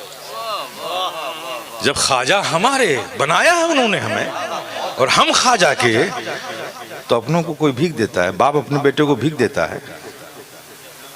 آپ بولو نا۔ باپ اپنے بیٹے کو تو انعام دیتا ہے، بھیک تو غیروں کو دی جاتی ہے۔ تو یہ بھکاریوں کی لسٹ میں آپ کیوں کھڑے ہو جاتے ہیں؟ یہ بھکاریوں کے صف میں آپ کیوں کھڑے ہو جاتے ہیں؟ باپ بیٹے کو بھیک دیتا ہے، بیٹا باپ کو بھیک دیتا ہے۔ یہ ہے آپ کے یہاں دستور؟ نہیں ہے نا. تو جب خواجہ کے ہم ہیں اور ہمارے ہیں خواجہ، بنایا ہمیں خواجہ نے ہے، تو خواجہ سے بھیک مانگیں گے ہم؟ نہیں، ہم تو نہیں مانگیں گے، ہم تو نہیں مانگیں گے، ہم تو انعام لیں گے، ہم تو انعام لیں گے. لیکن انعام لینے کے لیے بھی ضروری ہے. آپ کے 2 بیٹے ہیں، ایک اسکول میں فیل ہو جائے، ایک پاس ہو جائے، بیٹا آپ کا ہے، انعام کسے دو گے؟ دونوں کو کیا ایک کو؟ چونکہ انعام تو خوش ہو کر دیا جاتا ہے نا. انعام تو خوش ہو. بے شک تم خواجہ سے انعام لو اور طے کر لو کہ خواجہ اب ہم بھیک نہیں لیں گے. بھیک تو غیروں کو دی جاتی ہے، ہم تو آپ کے اپنے ہیں، ہمیں انعام چاہیے. تو آواز آئے گی، دینے سے انکار کون کرتا ہے؟ انعام کے لائق تو بن جا. انعام تو خوش ہو کر دیا جاتا ہے، مجھے خوش تو کر. یہ کیسی خوشی دے رہا ہے مجھے کہ شاہ جہانی مسجد میں جماعت کھڑی ہے، نماز ہو رہی ہے، تو وہاں چھوڑ کر جماعت کو میرے پاس آ کر فریاد کر رہا ہے. کیسا نادان ہے کہ میری نظر ان نمازیوں کی طرف ہوگی کہ جو نماز چھوڑ کر میرے یہاں آئے ان کی طرف ہوگی. ارے اتنا تو سمجھ، جس نماز کی لذتوں سے میں نے اپنی زندگی کا حسن سجایا، جس قرآن کی تلاوتوں سے میں نے روح کی پاکیزگی پیدا کی، جس سے میں نے محبت کی جو زندگی بھر میرا شعار بنا رہا، جس سے میں نے کمال محبت کی، دین سے کی، دین کے احکام سے کی، فرائض سے کی، واجبات سے کی، نماز سے کی، تلاوت قرآن سے کی، درود کے ورد سے کی. یہی میری زندگی کا شکل رہا، یہی میری خوشی رہی. تو اسے چھوڑ کر مجھے خوش کرنا چاہتا ہے؟ واہ واہ واہ واہ. ارے میری نظر اس وقت شاہ جہانی مسجد میں کھڑے ہوئے میرے ان غلاموں پر ہے جو رب کی بارگاہ میں سر جھکا رہے ہیں. ارے یہاں کیوں آیا ہے؟ پہلے وہاں جا کر رب کی بارگاہ میں سجدہ کر، نماز پڑھ، پھر آ میرے پاس، پھر دیکھ میں تجھے انعام دیتا ہوں کہ نہیں. سبحان اللہ سبحان اللہ. حق. نعرے تکبیر، نعرے رسالت، نعرے حیدری، فیضان سرکار غریب نواز، حضور قائد ملت، مسلک اعلی حضرت. اور رہی بات ملنے کی، ملتا تو سب کو ہے، بھیک ملتی ہے. اور یاد رکھو، بھیک جو ملتی ہے نا، اس پہ گزر بسر ہوتا ہے، کمال نہیں پیدا ہوتا. اور جب انعام کوئی دیتا ہے تو انعام دینے والا لینے والے کی حیثیت نہیں دیتا. انعام دینے والا لینے والے کی حیثیت کو نہیں دیکھتا، دینے والا اپنے مقام سے دیتا ہے. تو میرے پیارے خواجہ کی چوکھٹ پہ جاؤ گے نا بھی، بھیک نہیں، انعام لینے والے بنو. انعام مل گیا خواجہ کی بارگاہ سے تو وہ انعام تمہارے لیے نہیں، تمہاری نسلوں کے لیے کافی ہو جائے گا. انعام لینے والے بنو. انعام لینے کے لیے پھر وہ کام تمہیں کرنا پڑے گا جس سے خواجہ خوش ہوتے ہیں. آج تو اپنے حساب سے کام کرتے ہو، جو تمہاری طبیعت چاہتی ہے، پھول لے لیا، چادر لے لیا، چلے گئے، شیرنی رکھ لیا. یہ تمہاری پسند ہے، یہ خواجہ کی پسند تھوڑی ہے. وہ زندگی بھر چادر بٹورتے رہے گا. تو تم اپنی پسند کی چیز بھی لے کر جاتے ہو محبت میں تو سرکار قبول کر لیتے ہیں. اور جب ایک ہم جیسے انسانوں کے ظرف کو یہ گوارا نہیں کہ کوئی کچھ لے کر آئے اور اس کے برتن کو ہم خالی لوٹا دیں، ہم کچھ نہ کچھ ڈال دیتے ہیں، ہے نا. تو جب ہم اپنی پسند کی چیزیں لے کر خواجہ کی چوکھٹ پر جاتے ہیں، خواجہ تو مہان ہے، تو ظاہر ہے کہ وہ ہمیں کچھ دے دیتے ہیں، ہم لے کر چلے جاتے ہیں، اسی میں مگن ہوتے ہیں. لیکن میرے پیارے، ایک بار اب تک جاتے رہے اپنی پسند کی چیزیں لے کر، ایک بار وہ چیز بھی لے کر جاؤ جو خواجہ کو پسند ہے. جانا ہے بارگاہ میں، چلو پہلے تحیۃ الوضو مسجد پڑھ لیتے ہیں. صلاۃ المسجد پڑھ لیتے ہیں، 2 رکعت نماز نفل مسجد میں، نماز کا وقت ہے تو چلو پہلے نماز پڑھ لیتے ہیں، پھر تھوڑا تلاوت کر لیتے ہیں، پھر تھوڑا درود پڑھ لیتے ہیں، اب اس کو سجاؤ لے کر چلو۔ ارے میاں یہ فقیر شفیع گدائے جیلانی کا وجدان بولتا ہے، خواجہ کی پسند کی چیز لے کر بڑھو گے نا، دور سے آتے ہوئے نظر آؤ گے نا، تو خواجہ کا دستے کرم تمہیں پکڑ کر اپنی طرف کھینچ لے گا اور سینے سے لگا لے گا۔ ارے روز آتا تھا اپنی پسند کی چیز لے کر، آج تو میری پسند کی چیز لے کر آیا، آ جا میری آغوش کرم میں آ جا۔ تو میرے پیارے ان بزرگوں کی بارگاہوں سے سب کچھ ملتا ہے، لینے والا چاہیے، انداز لینے کا چاہیے۔ اسلام یہ کوئی چھو چھا ہو ہا نہیں ہے، آپ سمجھ گئے نا، یہ آنکھیں لال پیلی یہ سب نہیں ہے، بڑی پریکٹیکل چیز ہے، آپ سمجھ گئے نا۔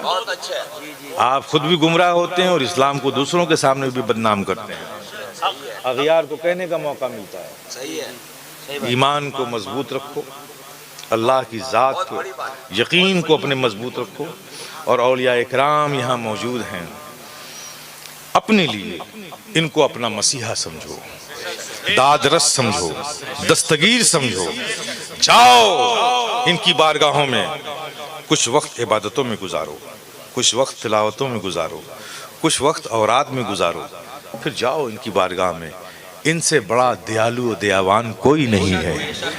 تم جاؤ گے ان کی بارگاہوں میں رو کر، انہوں نے تمہاری حالت پہ رحم کھا لیا اور تمہاری عادتوں کو، تمہارے اعمال کو قبول کر لیا، تو یہ کسی کی چیز کو یہ یوں ہی نظر انداز نہیں کرتے، یہ بڑے غیرت مند لوگ ہیں، یہ فوراً تمہارے لیے اپنی تربت میں رب کی بارگاہ میں ہاتھ اٹھا دیں گے، اور اللہ اپنے محبوب بندوں کی دعاؤں کو ٹھکراتا نہیں ہے، قبول کر لیتا ہے۔ تو میرے پیارے ایمان مضبوط کرو، عقیدہ مضبوط کرو، اور عمل کے دھنی بنو۔ آج عمل کے غریب ہو تم، عقیدہ کسی حد تک مضبوط ہے تمہارا، چونکہ نعرے بہت لگوائے جاتے ہیں تم سے، نعروں سے ایک فائدہ تو ہے، ہاں یا رسول اللہ، ہاں اب یہ ہے کہ نعروں کا انداز بدل گیا۔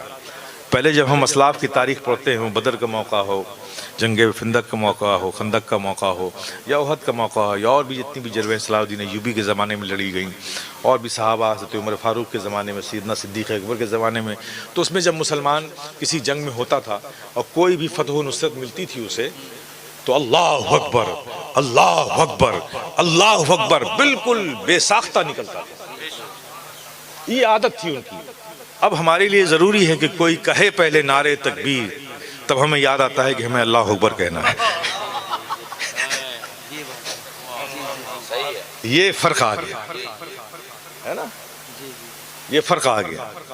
جب مسلمہ کذاب سے جنگ ہوئی، اس جنگ کے میدان میں پہلی فیس میں مسلمانوں کو شکست ہوئی، مسلمان پیچھے ہٹنے لگے، پھر ان سارے مسلمانوں نے اسی جنگ کے میدان میں دل کی گہرائیوں سے بڑے کرب کے ساتھ یا محمدہ یا محمدہ یا محمدہ کہ نعرے بلند کیے، ان کے نعروں کو ہوا اپنے دوش پر لے گئی، سرکار رحمت کی بارگاہ میں پیش کیا کہ آپ کی امت آپ کو بلا رہی ہے۔ پھر وہ جوش ان کے بازوؤں میں آیا کہ مسیلمہ کذاب جو فتح کے قریب پہنچ چکا تھا، شکست خوردہ ہو کر اپنی جان بھی گوا گیا۔ تو کہنے کی ضرورت نہیں پڑتی تھی، نعرے رسالت ہمیں پھر یاد آتا ہے یا رسول اللہ، نعرے تکبیر اب یاد آتا ہے اللہ اکبر، پہلے عادت تھی، اب یاد دلانے والا کو یاد دلاتا ہے تو ہم کہتے ہیں اللہ اکبر۔ لیکن بہرحال یہ تسبیح تو ہے ہی ہے، اس کی برکتیں تو ہے ہی ہیں، یہ ہمارے علماء نے، خطبہ نے، مشائخ نے یہ عادتیں بڑی اچھی آپ کی ڈال رکھی ہیں، یہ کم سے کم آپ نعرے لگاتے ہو، یہ بھی ایک ذکر خیر ہے، یہ بھی ایک تسبیح ہے۔ لیکن میرے پیارے صرف نعرے مت لگاؤ، صرف نعرے ہی کو اپنی مقصد زندگی مت بناؤ۔ آج کا دور ہے نا، میں بڑے صاف لفظوں میں کہتا ہوں، رسمی اور اسمی قسم کے مسلمان بننے سے کام نہیں چلے گا۔ آج کا مسلمان کیا ہے؟ باپ ابوالکلام، بیٹا عبدالسلام، یہی ہے اسلام۔ نہ آگے کچھ معلوم ہے نہ پیچھے کچھ معلوم۔ قرآن آیا تمہارے لیے، نبی کا فرمان آیا، نبی آئے، اولیاء آئے، تمام لوگ آئے، کس کے لیے آئے؟ تمہارے لیے آئے۔ تم کو ہی فرصت نہیں کہ تم جانو کہ ہمارے قرآن میں ہمارے لیے کیا اللہ نے فرمایا۔ میرے پیارے اتنی بے اعتنائی اچھی نہیں ہے، اتنی دوری اچھی نہیں ہے. دین کے قریب آؤ، سمجھنے کی کوشش کرو کہ ہمارا رب ہمیں کیسا مسلمان دیکھنا چاہتا ہے. سوچو کہ ہمارے آقا ہمیں کیسا مسلمان دیکھنا چاہتے ہیں. غور کرو کہ حضرت سیدنا صدیق عمر، عمر فاروق، عثمان غنی، مولا علی، حضرت طلحہ ابن زبیر، حضرت عبد بن مالک، حضرت عبداللہ ابن مسعود، یہ تمام صحابہ عشر مبشرہ، صحابہ صفہ، خلفائے راشدین، جتنے بھی صحابہ کرام ہیں اجمعین، وہ سب ہمیں کیسا مسلمان دیکھنا چاہتے ہیں. میر میرا، پیر پیرا، محبوب سبحانی، غوث سمدانی، شہباز لامکانی، حضرت شیخ عبد القادر جیلانی ہمیں کیسا مسلمان دیکھنا چاہتے ہیں. خواجہ خواجگاں عطائے رسول غریب نواز، حضرت خواجہ معین الدین چشتی حسن سنجری اجمیری کیسا مسلمان دیکھنا چاہتے ہیں. غوث العالم محبوب یزدانی تارک السلطنت میر سید اشرف جہانگیر سمنانی ہمیں کیسا مسلمان دیکھنا چاہتے ہیں. شہنشاہ کوڑینار، بلکہ میں کہوں سوراس تو کم نہیں ہوگا، حضرت رزق اللہ شاہ، بڑے بڑے تاجور کے تاج جن کی چوکھٹ پہ خم ہو جاتے ہیں. آنکھوں کا نور جس کا غائب ہو گیا وہ نور اس چوکھٹ سے ملتا. آپ بتائیے، ذرا سوچنا کہ وہ ہمیں کیسا مسلمان دیکھنا چاہتے ہیں. تو میرے پیارے، جب اس سوال کا جواب ڈھونڈو گے تو تمہیں پتہ چلے گا اب کیسے ہو اور وہ کیسا دیکھنا چاہتے ہیں. تو جیسا وہ دیکھنا چاہتے ہیں ویسا بننے کی میرے پیارے کوشش کرو. آپس میں محبتوں کا ماحول رکھو، اچھے عمل کی کوشش کرو. فرائض و واجبات میں کوئی کوتاہی نہیں، اس لیے کہ کوئی اس میں آپشن ہے ہی نہیں ہے. فرض کی ادا کوئی آپشن نہیں ہے نا. اگر نہیں پڑھ سکے وقت پہ، چھٹی نہیں ہے، قضا کرو. پڑھنا ہے، سمجھ گئے نا. تو میرے پیارے کیوں چھوڑ رہے ہو جس کو کرنا ہی ہے. اور سب سے پہلے وہاں حشر میں نہیں پوچھا جائے کتنے نعرے لگائے تھے تم نے، سب سے پہلے نماز کے بارے میں پوچھا جائے گا. آپ سمجھ رہے نہیں سمجھ گئے. کچھ کام ایسا ہوتا ہے جسے کرنا ہی پڑتا ہے. فرض ایک ایسی چیز ہے جسے ہر حال میں کرنا ہے، ٹھیک ہے نا. اگر کھڑے ہو کر کے، رکوع کر کے، قعدہ میں بیٹھ کر، سجدے میں جا کر جانے میں تکلیف تو لیٹ کر اشارے سے پڑھو. فرصت نہیں ہے، یہ کام کرنا ہی کرنا. اور میں تو کہتا ہوں کہ ضرور کرو، رب کا حکم ہے، اس سے بڑی کوئی بات نہیں ہو سکتی. لیکن تم نہیں کر رہے ہو تو اپنا نقصان کر رہے ہو. میں دوسرے زاویے سے بات کر رہا ہوں، دوسرے زاویے سے بات کر رہا ہوں. تم نے نماز کو سمجھا ہی نہیں کہ کتنی عظیم نعمت رب نے ہمیں عطا کی ہے. اسے فرض کیا. ارے بھائی، ہماری نماز کی کیا ضرورت تھی رب کو؟ فرشتوں کی پوری جماعت آج تک جو سجدے میں ہے سجدے میں، جو رکوع میں ہے رکوع میں، جو قیام میں ہے قیام میں، جو قعدہ میں ہے قعدہ میں، معصومین وہ اس کی عبادت کر رہے ہیں. ہم جیسے گنہگاروں کی عبادت کی کیا ضرورت؟ میرے پیارے، وہ بے نیاز مالک ہے، اسے ہمارے سجدوں کی ضرورت نہیں ہے. لیکن اس نے جو فرض کیا نا، اس میں صرف ہمارا ہی فائدہ ہے، صرف فائدہ ہی فائدہ ہے، فائدہ ہی فائدہ ہے. یہ تحفہ ہے، تحفہ رب کی جانب سے امت محمدیہ کو صلی اللہ علیہ وسلم. اور اس کا فائدہ کیا ہے میرے پیارے؟ جس نعمت سے تم اپنے آپ کو محروم رکھے ہوئے ہو وہ میں بتا دوں. آپ سننا چاہیں گے؟ لیکن شرط یہ ہے کہ عمل بھی کرنا میرے پیارے. فائدہ یہ ہے کہ نبی پاک صلی اللہ تعالی وسلم ارشاد فرماتے ہیں کہ جب ایک بندہ نماز کے لیے مسجد آتا ہے، صف میں کھڑا ہوتا ہے، ابھی اس نے اللہ اکبر کہا نہیں، کہنا ہی چاہتا ہے، بس کہنے ہی والا ہے.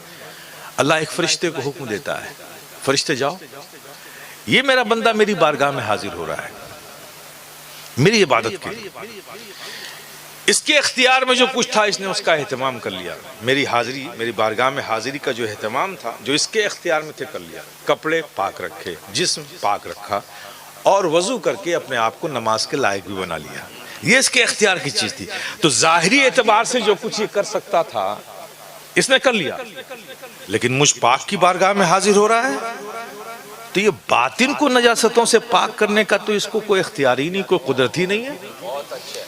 تو میں چاہتا ہوں کہ میرا بندہ ظاہر و باطن دونوں لحاظ سے پاک ہو کر میری بارگاہ میں حاضر ہو۔ تو فرشتے کو رب حکم دیتا جاؤ اس کے اندر باطن میں جو گناہوں کی نجاستیں ہیں سب اس کے اندر سے نکال کر الگ کر دو۔ ظاہر کو تو خود اس نے پاک کر رکھا تھا اور باطن کو جا کر تم پاک کر دو تاکہ مجھ پاک کی بارگاہ میں مکمل پاک ہو کر یہ حاضر ہو جائے۔ فرشتہ رب کے حکم سے آتا ہے، ابھی اس بندے نے اللہ اکبر کہا نہیں تھا کہ فوراً ہی اس کی ساری غلاظتوں کو، نجاستوں کو، اس کے اندر سے گناہ کی نجاستوں کو نکال لیتا ہے اور ایک گٹھری باندھ کے رکھ دیتا ہے۔ وہ بندہ نماز سے فارغ ہوا، نماز سے فارغ ہوا تو فرشتہ رب کی حضور کہتا ہے کہ مولا تیرے حکم سے میں نے اس کے گناہ کی نجاستوں کو اس سے الگ کیا تھا، اب یہ نماز پڑھ چکا، اب اس کے گناہوں کا کیا کروں؟ یہ جو گناہ اس سے نکالے تھے اس کا کیا کروں؟ تو رحمت الہیہ مسکرا اٹھتی ہے اور کہتی ہے ارے فرشتوں جب الگ کر لیا ہے تو الگ ہی رہنے دو، الگ کر لیا ہے الگ ہی رہنے دو۔ بولو میرے پیارے اس کی ضرورت ہے کہ نہیں تمہیں؟ کتنی ضرورت ہے، کیسی مس کر رہے ہو تم یار، کتنی بڑی نعمت ہے یہ۔ فجر میں پڑھ لیا گئے گناہ، بیلنس میں کوئی گناہ نہیں۔ اب فجر اور ظہر کے بیچ میں کچھ خطا ہو گئی، ظاہر ہے کہ انسان تو خطا اور اس کا بھول کا مرکب ہے، نسیان تو ہو ہی جاتا ہے۔ ہو گئی، ظہر پڑھی، پھر بیلنس میں کچھ نہیں۔ ظہر عصر کے درمیان کچھ غلطی ہو گئی، کچھ جرم ہو گیا، مغرب پڑھ لی، پھر ختم سب۔ پھر مغرب اور عشاء کے درمیان کچھ خطا ہو گئی، مغرب پڑھ لیا، ختم۔ اب عشاء پڑھ لو، مغرب اور عشاء کے درمیان کچھ خطا ہو گئی، عشاء پڑھ لو، پھر بیلنس میں کچھ بچا گیا نہیں نا؟ اب سو رہے ہو نا؟ اب سوچو ذرا اگر نیند کی حالت میں تمہاری روح قبض ہو گئی تو سارے گناہ تو سب ختم ہو گئے، مائنس میں ہو، اب جو کچھ بھی ہے نیکی نیکی ہے۔ اور اللہ کا وعدہ ہے اپنے محبوب سے کہ رائی کے دانے کے برابر بھی اگر نیکی ہوگی محبوب جاؤ اسے نکال کر جنت میں پہنچا دو۔ کتنی امپورٹنٹ چیز میرے پیارے تم مس کر رہے ہو۔ کر لو اس سے محبت، ایک بار کر کے دیکھو یار، یہ جتنا بابا بابی کے پیچھے بھاگتے ہو یار، میں بتا رہا ہوں آپ سے، بہت اچھے خدا کے گھر میں آ جاؤ یار، پھر دیکھو۔ میں کہتا ہوں ہر نوجوان سے کہتا ہوں، ہر بزرگ سے کہتا ہوں، یہ ایک ایسی چیز ہے کہ اس سے محبت کر لو یار، نماز سے محبت کر لو۔ 30 دن، وہ 40 دن کا چلہ کرواتے ہیں نا، میں 30 دن کہتا ہوں اسے، صرف 30 دن اس سے محبت کر لو، اب بالکل مکمل ارادہ کہ کچھ بھی ہو جائے نماز نہیں چھوڑیں گے۔ ٹرین چھوٹتی ہے چھوٹ جائے، بس چھوٹتی ہے چھوٹ جائے، ارے میاں نوکری چھوٹتی ہے چھوٹ جائے یار، ہمارا رب رزاق، رب ہے رزاق ہمارا، دنیا تھوڑی رزق دیتی ہے، ہمارا رب ہمیں رزق دیتا ہے۔ ہم مومن ہیں جن کو پتہ نہیں کہ رزق کون دیتا، وہ بھٹکیں دنیا میں، ہمیں پتہ ہے کہ ہمارا رب دیتا ہے۔ کچھ چھوٹ جائے نماز نہیں چھوڑیں گے۔ 1 مہینہ ایسی زندگی گزار کے دیکھو، دیکھ لینا پھر نماز تمہیں نہیں چھوڑے گی۔ عشاء پڑھ کے نہیں سو گے، رات بھر بے چین ہو گے، جب تک پڑھ نہیں لو گے گہری نیند نہیں آئے گی۔ میرے پیارے آج بھی جنگ کے میدان گواہی دیں گے، اس سے بڑھ کر نہیں تلوار، نمازی بن جا۔ کس میں ہمت ہے جو دیکھے تیری مسجد کی طرف، کس میں ہمت ہے جو دیکھے تیری مسجد کی طرف، شرط اتنی ہے میرے یار نمازی بن جا، شرط اتنی ہے میرے یار نمازی بن جا۔ ما توفیقی الا باللہ، استغفر اللہ وآخر دعوانا الحمدللہ رب العالمین۔ ماشاءاللہ، اب طلب کہ ایک بار سبحان اللہ تو